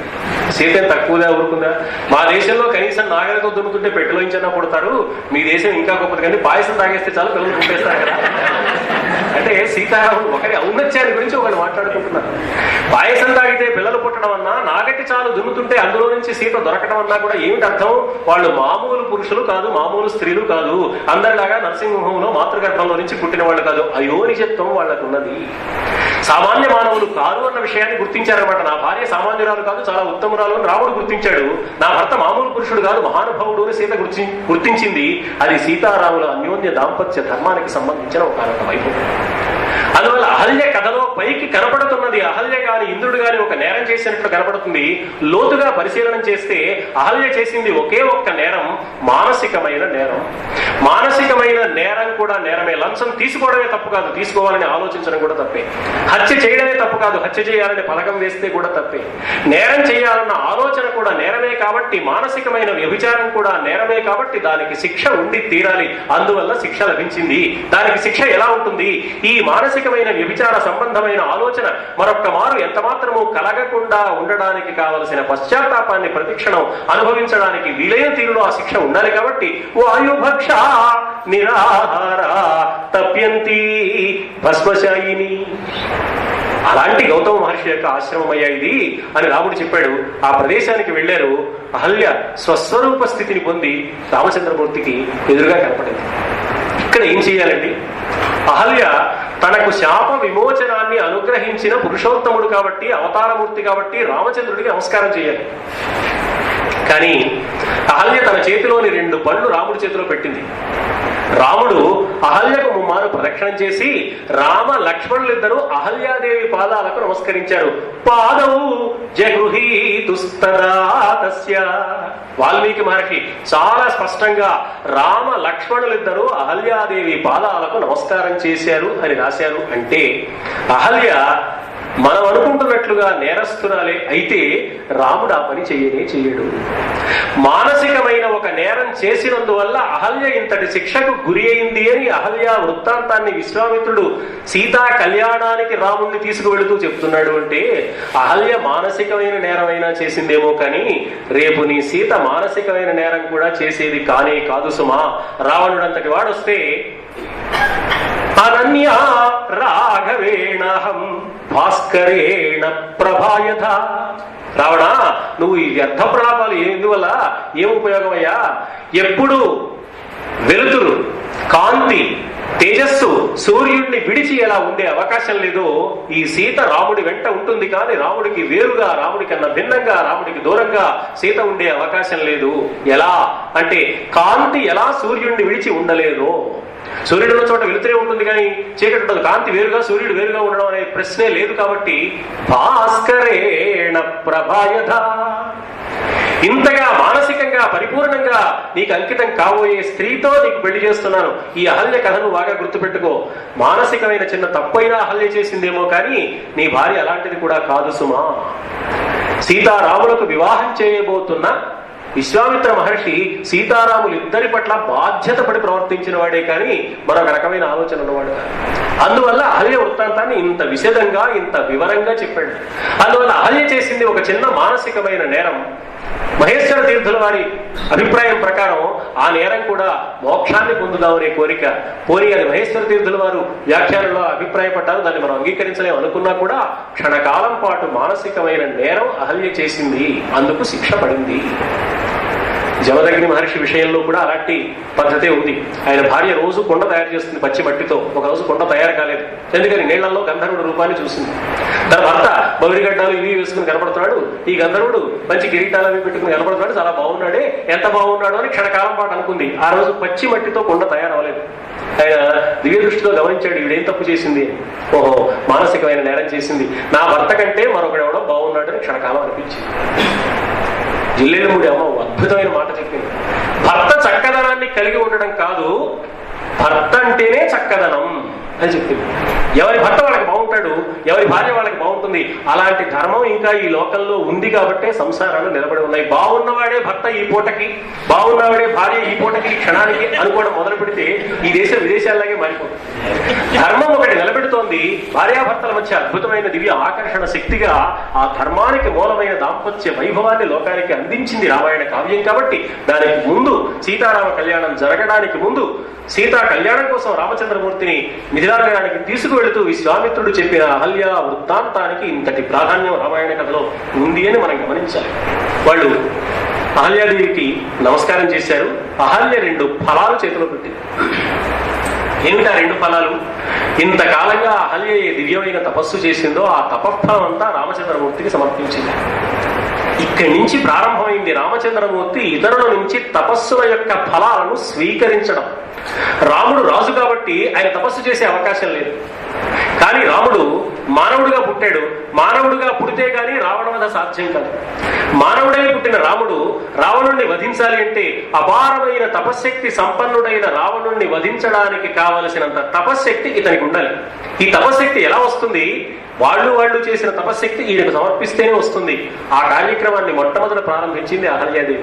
ఇంతకాలంగా పశ్చాత్తాపాన్ని అనుభవిస్తూ తాను చేసిన మానసికమైన నేరం ఏది తన మనస్సులో పాప సంకల్పాలను కలిగించిందో ఆ పాప ప్రక్షాళనం కావాలని పరితపిస్తూ ఆమె చేసిన తపస్సు యొక్క ఫలాన్ని 2 ఫలాలుగా రామచంద్రమూర్తి చేతిలో పెట్టింది. ఆ ఫలాలు మామూలు ఫలాలు కాదు, తపఫలాలు. పత్రం పుష్పం ఫలం తోయం యోమే భక్త్యా ప్రయచ్చతి తదహం భక్త్యుపహృతం అశ్నామి ప్రయతాత్మనః అని భగవద్గీతలో పత్రం కాని, పుష్పం కాని, ఫలం కాని, తోయం కాని ఎవరైనా సమర్పిస్తే నేను స్వీకరిస్తాను భక్తితో ఇస్తే అన్న మాటకు అర్థం ఫలం అంటే పండు అని కాదు. ఫలం అంటే పూజా ఫలం, ఫలం అంటే తపఫలం, ఫలం అంటే యాగఫలం. అందువలనే మనం 3 గంటలు అర్చన చేసిన తర్వాత ఏ తత్ఫలం శ్రీ పరమేశ్వరార్పణమస్తు, ఏ తత్ఫలం నారాయణార్పణమస్తు. ఎంత అన్యాయం అండి! 3 గంటలు తపస్సు చేసిన తర్వాత ఆ ఫలం కూడా మనకు లేకుండా ఇది కూడా నారాయణుడికేనా, ఇది కూడా పరమేశ్వరుడికేనా అనిపిస్తుంది. తపఫలాన్ని మానవుడు దాచుకోకూడదు, దాని మీద మమకారం ఉండకూడదు. నిష్కళంకమైన మనస్సుతో నిష్కామ కర్మ రాశిని మానవుడు సంపాదించాలి. నిష్కామ కర్మ రాశికే యజ్ఞం అని పేరు, యాగం అని పేరు. యాగం అంటే త్యాగమే. ఆ రకమైన దివ్యమైన స్థితిలో ఆమె తపస్సు చేసింది కాబట్టి ఆ తపఫలాన్ని తాను అనుభవించాలనుకోవటం లేదు. తపస్సు ఫలితం కోసం కాదు, తపస్సు సంస్కారాన్ని పొందడం కోసం. ఆ సంస్కారం తనకు వచ్చింది. భర్త దాన్ని గుర్తించాడు. మళ్ళీ తనను స్వీకరించడానికి గౌతమ మహర్షి వచ్చాడు. గౌతముడు ఆదేశిస్తే తపఫలాన్ని రామచంద్రమూర్తికి ఇచ్చింది. అలాంటి గౌతముడి సమక్షంలో రామచంద్రుడు లక్ష్మణునితో కలిసి అహల్యాదేవి పాదాలకు నమస్కరించాడు. అంటే అహల్యాదేవి ఎంత ఉత్తమురాలో ఆ ఒక్క సన్నివేశమే సాక్ష్యం. అలా అహల్యాదేవికి శాప విమోచనాన్ని కలిగించారు. విశ్వనాథ వారు చాలా చమత్కారంగా అహల్యాదేవికి శాప విమోచనం ఎలా కలిగింది అంటే, రాముడు వస్తే ఆయన పాదధూళి తగిలితే ఒక్కసారిగా రాయి స్త్రీగా మారిపోవడం కానే కాదు అన్నాడు. రాముడు చాలా దూరంగా వస్తూ ఉండగా రాముడి అడుగుల చప్పుడు వినడానికి ఇప్పటిదాకా రాయి వలె పడి ఉండి చెవులు పనిచేయకుండా ఉన్న అహల్యకి చెవులు పనిచేయడం మొదలుపెట్టాడు. రాముడు కొంచెం దగ్గరకు వచ్చాడు. రాముడు మెడలో ఒక వనమాల వేసుకున్నాడు. ఈ వనమాలలో ఉన్న సువాసనను పీల్చడానికి రాయి వలె పడి ఉండి ఇంద్రియాలు పనిచేయకుండా ఉన్న అహల్యకి ముక్కు పనిచేయడం ప్రారంభించింది. ఇలా ఒక్కొక్క ఇంద్రియం రాముడు సమీపానికి వస్తూ ఉంటే అది పనిచేయడం మొదలుపెట్టింది.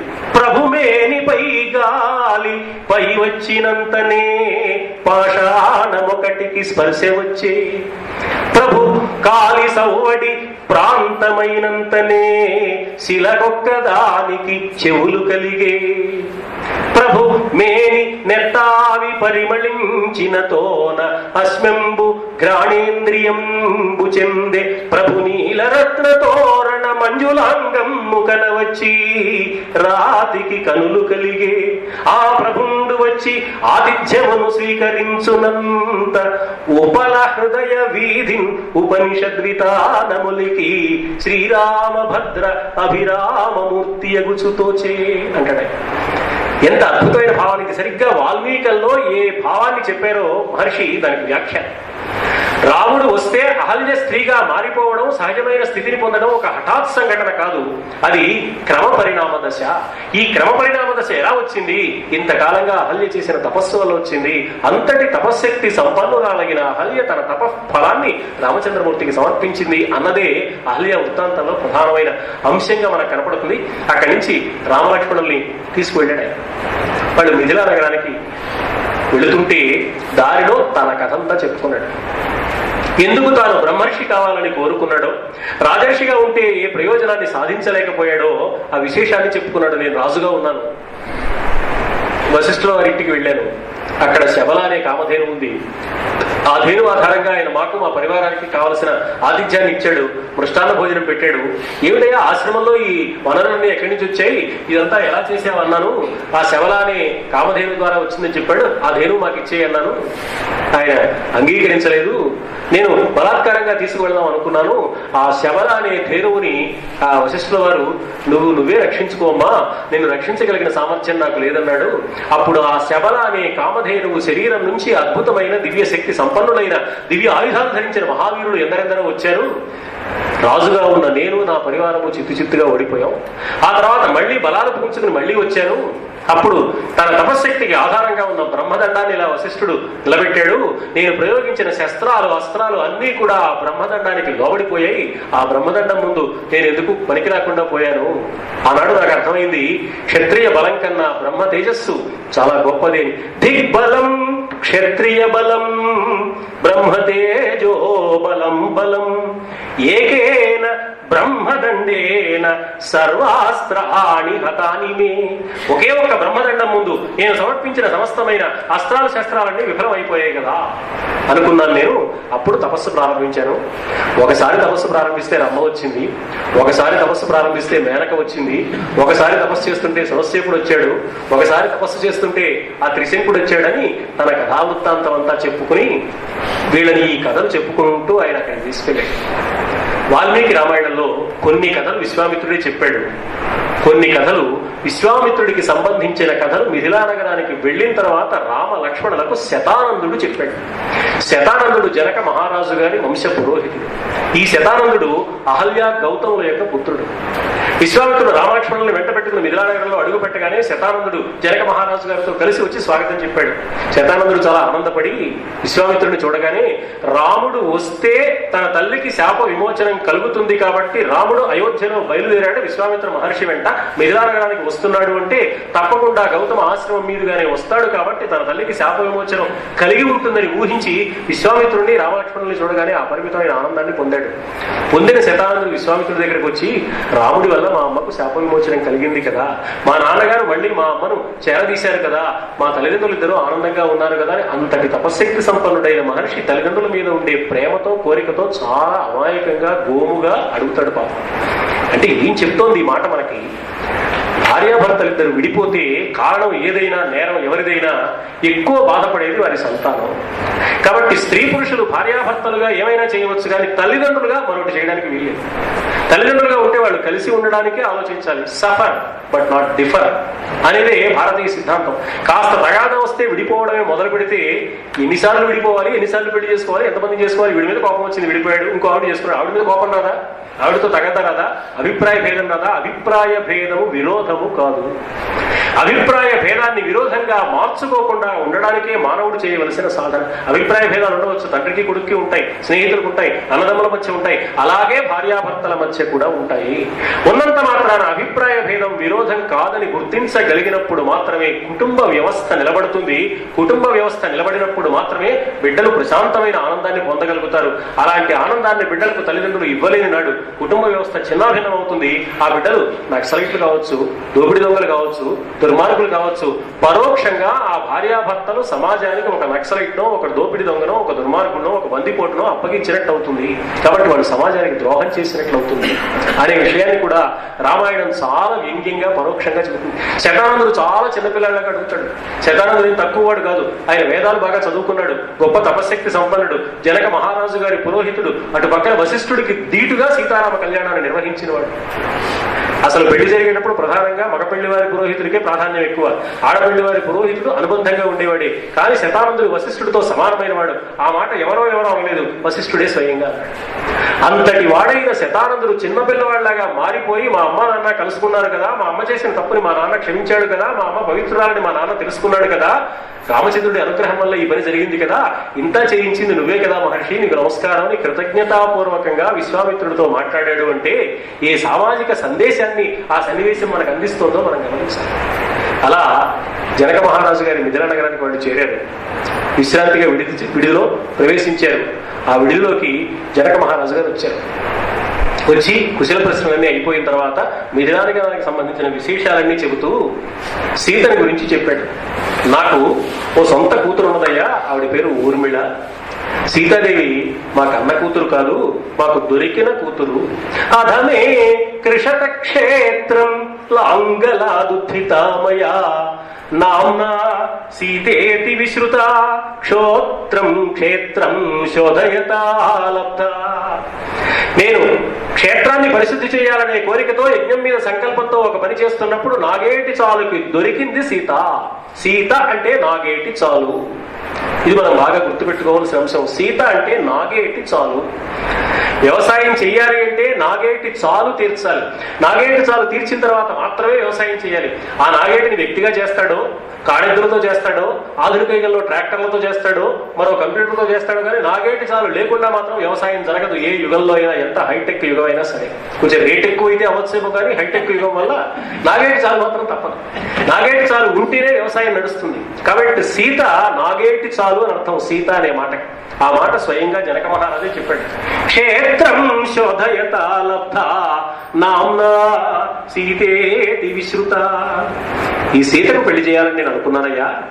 మా ఊర్మిళకు కూడా పెళ్లి చేయాలనుకున్నాను, కానీ ఊర్మిళ కంటే ముందుగా సీతకు పెళ్లి చేసిన తర్వాతే ఊర్మిళకు పెళ్లి చేయాలనే ఆలోచన నాకుంది. తగిన వరుడు ఎవరు దొరుకుతాడని చూస్తున్నాను. మా అమ్మాయి అవలీలగా ఆ శివధనుస్సు ఉన్న బండిని అలా జరపగలిగింది కాబట్టి ఒక్క చేతితో ఆ శివధనుస్సు ఎక్కుపెట్టగలిగిన వాడు మా అమ్మాయికి తగిన వరుడు అని నేను ప్రకటించాను. ఎవరు ఆ పని చేసి విజయాన్ని సాధించిన వాళ్ళు లేరు. కాబట్టి నా మనస్సులో నా కుమార్తెకు యోగ్యుడైన వరుడు ఎక్కడ ఉంటాడా అనే ఆలోచన కలుగుతోంది. నీ వెంట వచ్చిన ఈ రాముణ్ణి చూస్తే ఇతడు అందుకు సమర్థుడేమో అనిపిస్తోంది. దశరథ మహారాజు గారి కుమారుడు కాబట్టి ఇతడు అందుకు యోగ్యుడని నేను అనుకుంటున్నాను. మా అమ్మాయికి తగిన వరుడు ఈ రాముడే అని నేను భావిస్తున్నానయ్యా. మీ శిష్యుడు శివధనుస్సును ఎక్కువ పెడతాడేమో కనుక్కోవయ్యా అన్నాడు. అంతేగాని స్వయంవరం, ఆ సభా మండపంలో ఈయన రావడం, ఇదంతా డ్రామాటిక్ గా తర్వాత వాళ్ళు కల్పించింది. ఇది వాల్మీకిలో లేదు. వాల్మీకి రామాయణంలో అసలు సీతా కళ్యాణం చాలా సాధారణంగా జరిగిపోయిన ఒక చిన్న సన్నివేశం. చాలా మామూలుగా జరిగింది. కేవలం సీతారాముల కళ్యాణానికి సంబంధించి పాణిగ్రహణం విశేషాలు తప్ప సీతారాముల సౌందర్యాన్ని కానీ, ఆ ప్రదేశాన్ని కానీ, ఆ పెళ్లి వేడుకల్ని కానీ అసలు వాల్మీకి వర్ణించలేదు. అది విశేషం. తర్వాత కవులంతా వర్ణించారు చాలా చమత్కారంగా. కనీసం తాళిబొట్టు కట్టడాన్ని వర్ణించలేదు. ఈవేళ మనం జానక్య కమలామలాంజలి పుట్టే అని చెప్పుకుంటున్న తలంబ్రాల దృశ్యాన్ని ఆయన వర్ణించలేదు. కేవలం పాణిగ్రహణాన్ని మాత్రమే వర్ణించాడు ఆయన. అంతకు తప్ప మరొక వర్ణన వాల్మీకల్లో కనిపించదు. తర్వాత కవులు చమత్కారంగా అవన్నీ కల్పించారు. ఆంధ్రదేశంలో కవిత్వం రాసిన వాళ్ళు ఆంధ్రదేశానికి సంబంధించిన ఆచారాలు అందులో చొప్పించడం కోసం చమత్కారంగా అవన్నీ రాశారు. అందంగా ఉంటాయి కాబట్టి రమణీయమైన వర్ణనలు చేశారు, కల్పనలు చేశారు. కానీ వాల్మీకిలో అలాంటి లేదు. జనక మహారాజు అన్నాడు, యజ్ఞస్య ధనుషో రామః కుర్యాదారోపణం మునే సుతాం అయో నిజాం సాధ్వీం దద్యాం దాశరథేరహం. ఒకవేళ ఈ రామచంద్రుడు గనక శివధనస్సును ఎక్కుపెట్టితే నేను ఆడిన మాట ప్రకారం మా అమ్మాయి సీతనిచ్చి పెళ్లి చేస్తాను అని ఆయన తెలియజేశాడు. అప్పుడు విశ్వామిత్రుడు అన్న మాట ధనుస్సును ఎక్కుపెట్టమనలేదు, ధనుస్సును విరిచి చూపించవయ్యా అనలేదు. వత్స రామ ధనుపస్య, ఈ ధనుస్సు సంగతి ఏమిటో చూడవయ్యా అన్నాడు. అంతే ఆయన చెప్పింది. రాముడు లేచి విశ్వామిత్ర మహర్షి పాదాలకు నమస్కారం చేసి ధనుస్సు దగ్గరకు వెళ్లి ఆ శివధనుస్సుకు నమస్కారం చేసి ఇదం ధనుర్వరం దివ్యం సంస్పృశామిహ పాణినా యత్నవాంశ్చ భవిష్యామి తోలనే పూరణేపివా. పవిత్రమైన ఈ శివధనుస్సుని నేను పూజ్యభావంతో చేతితో తాకడానికి ప్రయత్నిస్తాను. తాకి దాన్ని అలా పట్టుకుని నిలబెట్టడానికి ప్రయత్నిస్తాను. నిలబెట్టి రెండో వైపున ఆ అల్లెత్రాడు బిగించడానికి ప్రయత్నిస్తాను. బిగించిన తర్వాత దాన్ని ఎక్కువ పెట్టడానికి ప్రయత్నిస్తాను. తోలనే పూరణే పివా యత్నవాంశ్చ భవిష్యామి అన్నాడు. సరే, ఆయన ఎక్కువ పెట్టగానే కరుణశ్రీ గారు చెప్పినట్టుగా పెళ్ళుమనే విల్లు ఎక్కువ పెడితే అది విరిగిపోయింది. విష్ణు సహస్రనామ స్తోత్రానికి పూర్వపీఠిక అందిస్తూ వ్యాసమహర్షి ఒక చిత్రమైన మాట అన్నాడు. విష్ణుమూర్తికి ఒక లక్షణం ఉందట. ఏమిటంటే ఆ లక్షణం అర్థికామాధిక ప్రదహ. ఎవరైనా ఏదైనా కోరుకుంటే ఆ కోరుకున్న దానికంటే ఎక్కువ ఇస్తాట. జనకుడు ఏం కోరుకున్నాడు? శివధనుస్సు ఎక్కువ పెడితే చాలు అన్నాడు. ఈయన ఎక్కువ పెట్టడం కాదు, దాన్ని విరిచి మరీ చూపించాడు. ఆయన విరిచే ఉద్దేశం ఆయనకి లేదు, ఎక్కువ పెట్టేసరికి అది విరిగిపోయింది. అందువల్ల ఎక్కువ పెట్టిన వెంటనే అది విరిగిపోయింది అంటే రాముడు ఎక్కువ పెట్టడానికి కావలసిన సామర్థ్యం కంటే ఎక్కువ సామర్థ్యం కలిగిన వాడు, అందువల్ల విరిగిపోయింది. ఓ కవి గారు చాలా చమత్కారంగా చెప్పారు, రాముడు చాలా తెలివైన వాడు, అందుకని కేవలం ఎక్కువ పెట్టి ఊరుకుంటే రేపు ఇంకెవడైనా వచ్చి నేను ఎక్కువ పెట్టగలను అంటాడు, అందుకని వెనక్కొట్టేస్తే ఒక పని ఇంకా మళ్ళీ ఇంకోటి వచ్చి కాంపిటీషన్ అనేది లేకుండా ఉంటుంది. అందుకని రాముడు ఎందుకైనా ఆయన వెనక్కొట్టేశాడు, చమత్కరించాడు కవి. ఆయన వెనక్కొట్టాలనే ఉద్దేశంతో చేయాలి పని, ఆయన ఎక్కువ పెడితే అది విరిగిపోయింది. కవి గారు చమత్కారాలు చేస్తూ ఉంటారు కవులు. ఓ కవి చమత్కరించాడు అనమాట. ఎందుకయ్యా వెనక్కొట్టాడంటే, వెనక్కొట్టమని ఎవరు అడిగారు అంటే ఈయన ఎక్కువ పెట్టి వెళ్ళిపోయాడు బానే ఉంది, తర్వాత ఇంకెవడైనా వస్తాడు నేను ఎక్కువ పెట్టగలను, ఎంతమంది పెళ్లి చేసుకుంటుంది సీత, ఈ ఇబ్బంది లేకుండా ఉండాలని ఆయన ఏకంగా వెనక్కొట్టేశాడు. అది కాదు విశేషం. డాక్టర్ జీవి సుబ్రహ్మణ్యం గారు, ఆచార్య జీవి సుబ్రహ్మణ్యం గారు అద్భుతమైన వ్యాఖ్య చేశారు. శివధనుస్సు మాయకు ప్రతీక, మాయాంతు ప్రకృతి వింధ్యాత్ మాయినంతు మహేశ్వరం అని భగవద్గీతలో పరమాత్మ చెప్తాడు. మానవుడు మాయకు లోబడినవాడు, మాధవుడు మాయను లోబరచుకున్నవాడు. శివధనుస్సు మాయకు ప్రతీక. మాయకు ప్రతీకగా ఉన్న శివధనుస్సును రాముడు అలా పట్టుకోగలిగాడు అంటే నేను మాయను భరించగలను. మామూలు మానవుడు మాయను భరించలేడు, దాన్ని వంచాడు, వంచి రెండో వైపున అల్లెత్రాడు బిగించాడు. అందుకని సుబ్రహ్మణ్యం గారు అన్నారు, నేను మాయను నియమించగలను అని నిరూపించాడు. ఆయన ఎక్కువ పెడితే అది విరిగిపోయింది. నేను మాయను త్రుంచగలను, నేను మాయను భరించగలను, నేను మాయను నియమించగలను, నేను మాయను త్రుంచగలను అని నిరూపించిన మాయా మానుష విగ్రహం కాబట్టి రామచంద్రమూర్తి ఆయన శివధనుస్సును ఎక్కువ పెడితే ఆ శివధనుస్సు పెళ్ళుమని విరిగిపోవడంలో ఉన్న ఆంతర్యం మాయా మానుష విగ్రహుడైన రామచంద్రమూర్తి సాధించిన అద్భుత ఘనకార్యానికి అది తార్కాణం తప్ప ఊరికే ఎక్కువ పెడితే విరిగిపోయే మామూలు సన్నివేశం కాదు అని వ్యాఖ్యానించారు ఆయన. అద్భుతమైన వ్యాఖ్యానం. అలా సీతా కళ్యాణానికి శివధనుడు ఆరోపణం అనేది, శివధనుస్సు ఎక్కువ పెట్టడం అనేది ఒక నియమంగా ఉన్నది. ఆ నియమాన్ని సాధించి రామచంద్రమూర్తి సీతాదేవిని వివాహం చేసుకోవడానికి యోగ్యుడైన వరుడు అనే విషయం నిరూపించబడింది. జనకుడు అన్నాడు, రామచంద్ర చాలా సంతోషమయ్యా, మా అమ్మాయి సీతకు యోగ్యుడైన వరుడు ఎక్కడ దొరుకుతాడని ఎంతకాలంగా ఆరాటపడుతున్నాను, ఇన్నాళ్ళకి పని నువ్వు చేసావు కాబట్టి మా అమ్మాయిని నీకు ఇచ్చి పెళ్లి చేస్తాను, వివాహం చేసుకో. రాముడు అయితే వెంటనే ముహూర్తాలు పెట్టండి, ఆలస్యం దేనికి అనలేదు.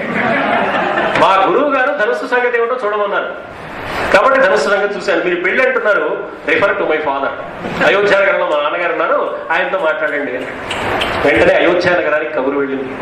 దశరథుడు పరమానంద భరితుడైపోయి పరివారం మొత్తంతో మిథిలా నగరానికి తరలి వచ్చాడు. వస్తున్నప్పుడు ఆయన పరివారంతో సహా వస్తుంటే విశ్వామిత్రుడి దగ్గర జనకుడు చేరి విశ్వామిత్రుడితో మాట్లాడాడు. జనకుడి ఔన్నత్యం కనపడుతుంది అక్కడ. జనకుడు అన్నాడు విశ్వామిత్రుడితో, విశ్వామిత్ర మహర్షి నాకు తమ్ముడున్నాడు, ఆయన పేరు కుశధ్వజుడు, ఆయనకి 2 కుమార్తెలు ఉన్నారు, మాండవి శృతకీర్తి అని.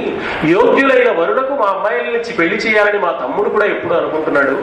కాబట్టి ఎలాగో నువ్వు చెప్తున్న దశరథ మహారాజు గారికి 4 అబ్బాయిలు ఉన్నారు కదా, మాకు 2 అమ్మాయిలు సీతా ఊర్మిళ, మా తమ్ముడికి 2 అమ్మాయిలు, నాతో పాటు మా తమ్ముడు కూడా కన్యాదాన సౌభాగ్యాన్ని అనుభవించాలని నేను కోరుకుంటున్నాను.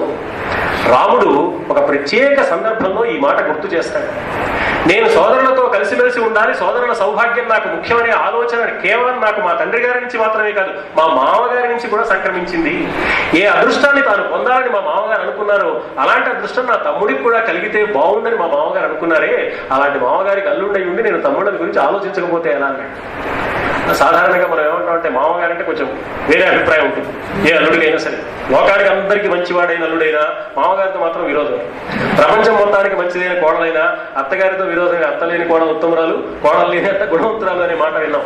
కానీ రాముడు మామగారి పట్ల ఎంతటి గౌరవ భావాన్ని మనస్సులో కలిగి ఉన్నాడు. ఏమిటి మామగారి దగ్గర నేర్చుకున్నది? సౌభ్రాత్రం. తాను పొందే అదృష్టం, తాను పొందే సౌఖ్యం, తాను పొందే సౌభాగ్యం, తాను పొందే ఆనందం తన తమ్ముడికి కూడా కలగాలి అని ఆలోచించాడు. ఆ తర్వాతే పెళ్లిళ్ళు నిర్ణయించాడు తప్ప ముందు పెళ్లిళ్ళు కానిద్దాం, నిదానంగా తర్వాత వేళ తర్వాత ఆలోచిద్దాం అనలేదు. 4 పెళ్లిళ్ళు ఒకేసారి చేద్దాం అన్నాడు. దశరథ మహారాజు వచ్చాక మాట్లాడదాం అన్నారు. దశరథ మహారాజు వచ్చారు, మాట్లాడారు. 4గురికి అద్భుతంగా వివాహం జరిగింది. ఆ వివాహ సమయంలో ఈవేళ మనం ప్రసిద్ధంగా వింటున్న మాట పాణిగ్రహణం చేశాడు జనక మహారాజు.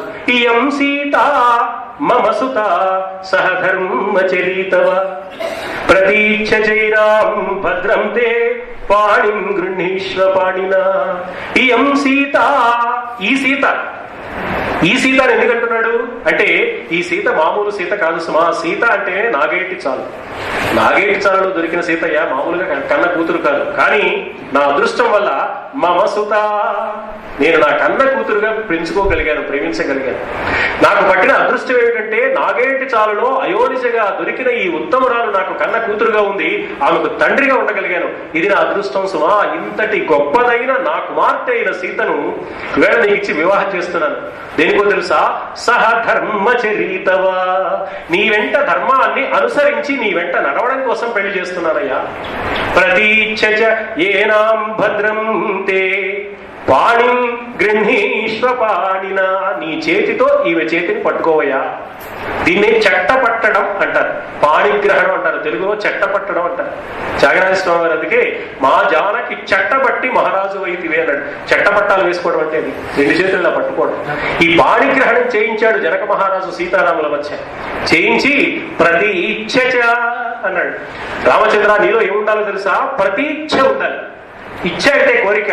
మా సీతమ్మకు నీ ఎందుకు కోరిక ఉన్నది, రాముడే నాకు భర్త అని. అంతే సమానమైన ప్రతి ఇచ్ఛ నీకు ఉండాలి. అలా ఉన్నట్లయితే అంటే మీ ఇద్దరి మధ్య సమాన హృదయ ధర్మం ఉంటే మీకు శుభం కలుగుతుంది. ప్రతి ఇచ్ఛ చైనాం భద్రం తే పాణి గృహీష్వ పాణిన. ఈ సీత ఎలాంటిదో తెలుసా? పతివ్రత మహాభాగా ఛాయేవ అనుగత సదా. ఈమె పతివ్రత, చాలా ఉత్తమురాలు, నీడవలే నీ వెంట వస్తుంది, నిన్ను అనుసరిస్తుంది సుమా.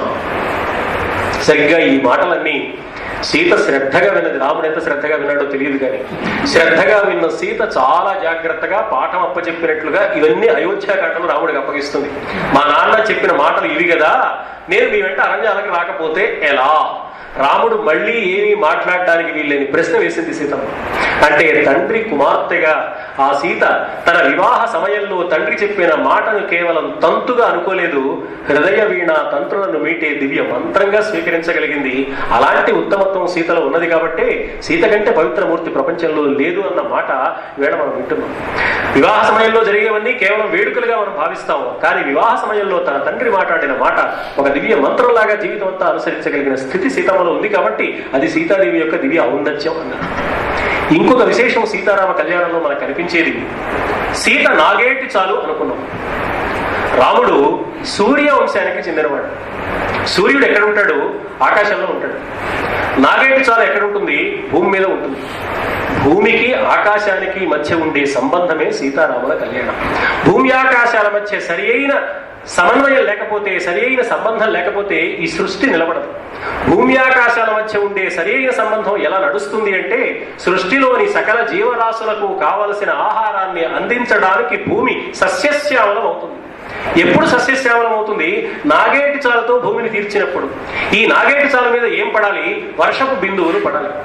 వర్షపు బిందువులు ఎక్కడి నుంచి పడతాయి అంటే, మనకి బాగా ప్రసిద్ధమైన వేద మంత్రం ఒకటి ఉంది, శన్నో మిత్ర శం వరుణ అలా ప్రారంభమవుతున్న మంత్రం. మిత్ర అంటే సూర్యుడు అని అర్థం. మిత్రం అంటే స్నేహితుడు. సంస్కృత భాషలో మిత్రం అంటే స్నేహితుడు, మిత్ర అంటే సూర్యుడు అని అర్థం. శన్నో మిత్ర. తర్వాత శం వరుణ. వరుణుడు ఎవరు అంటే సూర్యుడికి పర్యాయ పదమే. సూర్యుడే కొన్ని ప్రత్యేకమైన సందర్భాలలో వరుణుడుగా మారతాడు, మేఘాలు సృష్టిస్తాడు. అందుకనే రాముడికి నీల మేఘ శ్యాముడు అని పేరు. అంటే రాముడు నీలమేఘం, సీత నాగేటి చాలు. ఆకాశం నుంచి నీల మేఘము సన్నటి వర్షపు జల్లుగా నాగేటి చాలు మీద పడితేనే పంట పండుతుంది, భూమి సస్యశ్యామలం అవుతుంది. సీతారాముల కళ్యాణంలో దాగిన అంతరార్థం ఇది కాబట్టి సీతారామ కళ్యాణం లోక కళ్యాణం అన్నారు. మరొక విశేషం ఏమిటి అంటే, విశ్వనాథ గారు చాలా చమత్కారంగా చెప్పారు. ప్రతి శ్రీరామనవమికి మనకు అది గుర్తొస్తుంది. ప్రతి చైత్ర శుద్ధ నవమికి, ప్రతి చైత్ర శుద్ధ నవమికి సీతారామ కళ్యాణం జరుగుతున్న రోజున 4 చినుకులు పడకుండా ఎప్పుడు ఉండవు. మీరు గమనించుకోండి, కావాలంటే ఆయన పద్యం రాసేసాడు. నిజంగానే అనిపిస్తుంది. భద్రాచలంలో కళ్యాణం వ్యాఖ్యానం కోసం అక్కడ వెళ్ళి కూర్చున్నప్పుడు ఆ రోజు ఉదయం మధ్యాహ్నం ఏదో సమయంలో 4 జల్లులు పడి తీరతాయి. ఆ ప్రాంతం అంతా అలా ఉంటుంది. మొత్తం దేశం అంతా పడినా పడకపోయినా తప్పకుండా భద్రాద్రిలో 4 చినుకులు దాదాపు 12 సంవత్సరాలుగా చూస్తున్నది. 12వ సంవత్సరం, ఇప్పుడు రేపు వెళ్ళేది వ్యాఖ్యానం. 12 సంవత్సరాలుగా వ్యాఖ్యాతగా వెళ్తున్న నాకు 12 ఏళ్ళు విశ్వనాథ వారి పద్యం గుర్తుకు రాకుండా లేదు అంటే ఇది ఒక అద్భుతమైన సత్యం అన్నమాట. నాగేటి చాలు భూమి మీద ఉంటే నీలమేఘం పైనుంచి వర్షపు చినుకుగా పడితే పంట పండుతుంది కాబట్టి సస్యశ్యామలం అవుతుంది కాబట్టి భూమి లోక కళ్యాణమే సీతా కళ్యాణంలో ఉన్న ఆంతర్యం అని కూడా మనకు అనిపిస్తుంది. అలా సీతా కళ్యాణం జరిగిన తర్వాత సీతారాముల్ని వెంట పెట్టుకుని వాళ్ళందరూ బయలుదేరుతూ ఉంటే విశ్వామిత్ర మహర్షి అటు జనక మహారాజు దగ్గర ఇటు దశరథ మహారాజు దగ్గర సెలవు తీసుకుని నేను ఉత్తరగిరికి తపస్సుకు వెళ్ళిపోతున్నానని వివాహం అయిపోయిన తర్వాత మిథిలా నగరం నుంచి మొట్టమొదట బయలుదేరినవాడు ఆయనే. పిల్లలకు పెళ్లిళ్ళు చేస్తే బాగుంటుంది అన్నప్పుడు అయోధ్య నగరంలో అడుగు పెట్టాడు. పెళ్లైన తర్వాత వెంటనే ఫస్ట్ బ్యాచ్ లో మొదటి భోజనం చేసేసి భోజనం అయిపోగానే మొదటి బస్సుకి వెళ్ళిపోయినవాడు. అంటే ఆయన పెళ్లి చేయడం కోసమే వచ్చాడు అనే విషయం తెలుస్తోంది. పెళ్లి చేయడం కోసం వచ్చాడు కాబట్టి ఏమాత్రం ఆలస్యం కాకుండా పెళ్లిళ్ళు చేస్తే బాగుంటుందన్న సందర్భంలో వచ్చాడు. అందుకోసం వచ్చాడు కాబట్టి ఆ పని కాగానే వెళ్ళిపోయాడు. తరువాత జరిగే పరశురాముడి వృత్తాంతంలో విశ్వామిత్రుడు పక్కన లేడు. అంటే తన శిష్యుణ్ణి తనంతటి వాడుగా తీర్చిదిద్దాడు కాబట్టి ఆ తర్వాత రాబోయే సమస్యల్ని ఎదుర్కోవడానికి గురువు పక్కన ఉండవలసిన అవసరం లేదు. గురువుకు సంబంధించిన దివ్యమైన తేజస్సు సంస్కారం రూపంలో విద్య రూపంలో శిష్యుల్లో ప్రవేశిస్తుంది కాబట్టి తప్పకుండా ఇలా ప్రవేశించిన ఆ విద్య శిష్యుణ్ణి ముందుకు నడిపిస్తుంది అనే సత్యాన్ని గుర్తించిన వాడు కాబట్టి ఆ పని ఆయన చేశాడు. అందువల్ల ఆయన వెళ్ళిపోయారు. వీళ్ళు బయలుదేరిన తర్వాత ఒక ఉత్పాతం కనపడింది. భయంకరమైన సన్నివేశాలు కనపడ్డాయి. అయోధ్య నగరం నుంచి వీళ్ళు పొలిమేరలోకి రాగానే అందరూ భయపడ్డారు. ఎదురుగా భయంకరమైన ఘోర ఆకారంతో పరశురాముడు గంటకొండలు భుజాన వేసుకుని కనిపించాడు. నిజానికి సీతారామ కళ్యాణంతోనే బాలకాండ అయిపోవాలి. కానీ ఎందువలన వాల్మీకి మహర్షి పరశురాముడి వృత్తాంతాన్ని కూడా ఇందులోనే ప్రవేశపెట్టాడు. బాలకాండ నిజానికి బాలురకు సంబంధించిన కాండ కాదు, రాముడు బాలుడుగా ఉన్నప్పుడు జరిగిన కాండ కానే కాదు. రాముడికి అందవలసిన సమస్తమైన బలాలు ఎలా అందాయో చెప్పే కాండ, బలానికి సంబంధించిన కాండ. బల అతిబల విద్యలు వచ్చాయి, 14 అస్త్ర మంత్రాలు వచ్చాయి, 48 మంత్రాలు వచ్చాయి, అహల్యాదేవి యొక్క తపఫలం వచ్చింది. ఇప్పుడు మరొక్క బలం రాముడికి రావాలి. అది పరశురాముడి వృత్తాంతంలో ఉంది. ఉపస్థితం భయం ఘోరం పక్షిణాముఖాచ్యుతం ఘోరాస్తు పక్షిణో వాచో. పక్షులు భయంకరంగా కూస్తున్నాయి, మృగాలు కంగారుగా పరిగెడుతున్నాయి. ఏమిటి నాకు చాలా భయంగా ఉంది. వశిష్ఠుడు పక్కన అన్నాడు, పక్షులు ఇలా కూస్తున్నాయి అంటే ఏదో ఉత్పాతం జరగబోతోందని, మృగాలు ఇలా ప్రదక్షిణంగా తిరుగుతున్నాయి అంటే ఆ ఉత్పాతం వల్ల పెద్ద ప్రమాదం జరగదు, చివరికి సుఖాంతం అవుతుందని, కాబట్టి భయపడకయ్యా అన్నాడు. అయినా ఆయన భయపడ్డాడు. ఎదురుగా పరశురాముడు వచ్చాడు. వచ్చిన పరశురాముడు చూసి వణికిపోయాడు. పరశురాముడు అన్నాడు, ఏమయ్యా రామచంద్ర, నువ్వేదో శివధనుస్సు ఎక్కువ పెట్టావుట, ఆ విషయం తెలిసే వచ్చాను అన్నాడు. ఆ విషయం తెలిసే నేను వచ్చాను. అవునా? రామ దాశరథే రామ శ్రూయతే ధనురద్భుతం విలిఖేన మయాశ్రుతం. చాలా విస్తృతంగా విన్నాను నీ గురించి. నువ్వేదో శివధనుస్సు ఎక్కువ పెట్టావుట, ఆ సంగతి ఏమిటో తెలుసుకుని వచ్చాను. ఏమిటయ్యా ఇప్పుడు శివధనుస్సు ఎక్కువ పెడితే ఏం నేరం జరిగింది? ఇప్పుడు నా బిడ్డకి ఏమైనా ఆపద కలిగిస్తావా, ప్రమాదం కలిగిస్తావా? నేను వణికిపోతున్నాను. అభయం దాస్యసి మే పుత్రకం. నా బిడ్డలకు అభయాన్ని కలిగించవయ్యా, నువ్వు ఆవేశపడకు అని దశరథ మహారాజు ప్రార్థించడం ప్రారంభించాడు. ప్రార్థిస్తున్న దశరథుడిని ఏమాత్రం పట్టించుకోకుండా, అసలు దశరథుడికి సమాధానం చెప్పకుండా రాముడి వంక చూసి, నువ్వేదో పెద్ద వీరులాగా శివధనుస్సు ఎక్కుపెట్టావుట, మా దైవమైన శివధనుస్సును ఎక్కుపెట్టి నీవు అపచారం చేసావు కాబట్టి నేను పరీక్షించడానికి వచ్చాను. పరీక్షించిన తర్వాత అవసరమైతే నీతో ద్వంద్వ యుద్ధం కూడా చేయడానికి వచ్చాను. ఇదిగో నా చేతిలో ఉన్న వైష్ణవ ధనుస్సును స్వీకరించు. ఇదం వైష్ణవ ధను గృహీష్వ పాణినా ధనురుత్తమం. ఈ ఉత్తమమైన ధనుస్సుని నీ చేత్తో పట్టుకోవయ్యా. రాముడు చూశాడు. చూసి తండ్రికి ధైర్యాన్ని చెప్పి ఆ ధనుస్సు చేతిలోకి తీసుకున్నాడు. తీసుకున్న తర్వాత రాముడు ఆగిపోయాడంతే. పరశురాముడు ఊరుకోలేదు. పరశురాముడు అన్నాడు, ఊరికే ధనుస్సు పట్టుకుంటావేమిటి, శివధనుస్సు ఏదో ఎక్కుపెట్టావు కదా, ఇది కూడా ఎక్కుపెట్టు అన్నాడు. రాముడు అన్నాడు, శివధనుస్సు ఎక్కువ పెట్టడం అనేది జనక మహారాజు గారు ఒక నియమంగా ఏర్పాటు చేశారు కాబట్టి ఎక్కువ పెట్టాను. ఇక అన్ని ధనుస్సులు అలా వరుసగా ఎక్కువ పెడుతూ కూర్చోవడం అనేది పద్ధతి కాదు. ఏ ధనుస్సు అయినా క్షత్రియ వీరుడైన వాడు ఎక్కువ పెట్టాడు అంటే అందులో బాణాన్ని సంధించి మరి ఎక్కువ పెట్టాలి. పరమ పూజ్యుడివి, పవిత్రమూర్తివి, బ్రాహ్మణుడు అంటే నాకు చాలా గౌరవం. అలా ఉన్న నీ మీద ధనుస్సు నేను ఎక్కువ పెట్టలేను, అందువల్ల ఆ కోరిక కోరవద్దు అన్నాడు. చేతకాకి ఇలా మాట్లాడుతున్నావు, ధనుస్సు ఎక్కువ పెట్టి చేత అయితే అన్నాడు. అప్పుడు రాముడు బాణాన్ని తీసి ధనుస్సు ఎక్కువ పెట్టాడు. ఎక్కుపెట్టిన బాణాన్ని వదిలిపెట్టకుండా ఉండడానికి వీల్లేదు కాబట్టి ఇప్పుడు ఎక్కుపెట్టిన ఈ బాణాన్ని ఏం చేయమంటావు? ఇక్కడ దాకా వచ్చి ఉత్పాతాన్ని కలిగించావు కాబట్టి నీ పాదాలు నరికేయమంటావా? ఏం చేయమంటావో చెప్పు అన్నాడు. అప్పుడు పరశురాముడు అన్నాడు, నువ్వు పాదాలు నరికేస్తే నేను ఇక్కడ ఉండిపోతానయ్యా, నేను మళ్ళీ తపస్సు చేసుకోవడానికి వెళ్ళాలి, అలా వెళ్ళాలంటే నాకు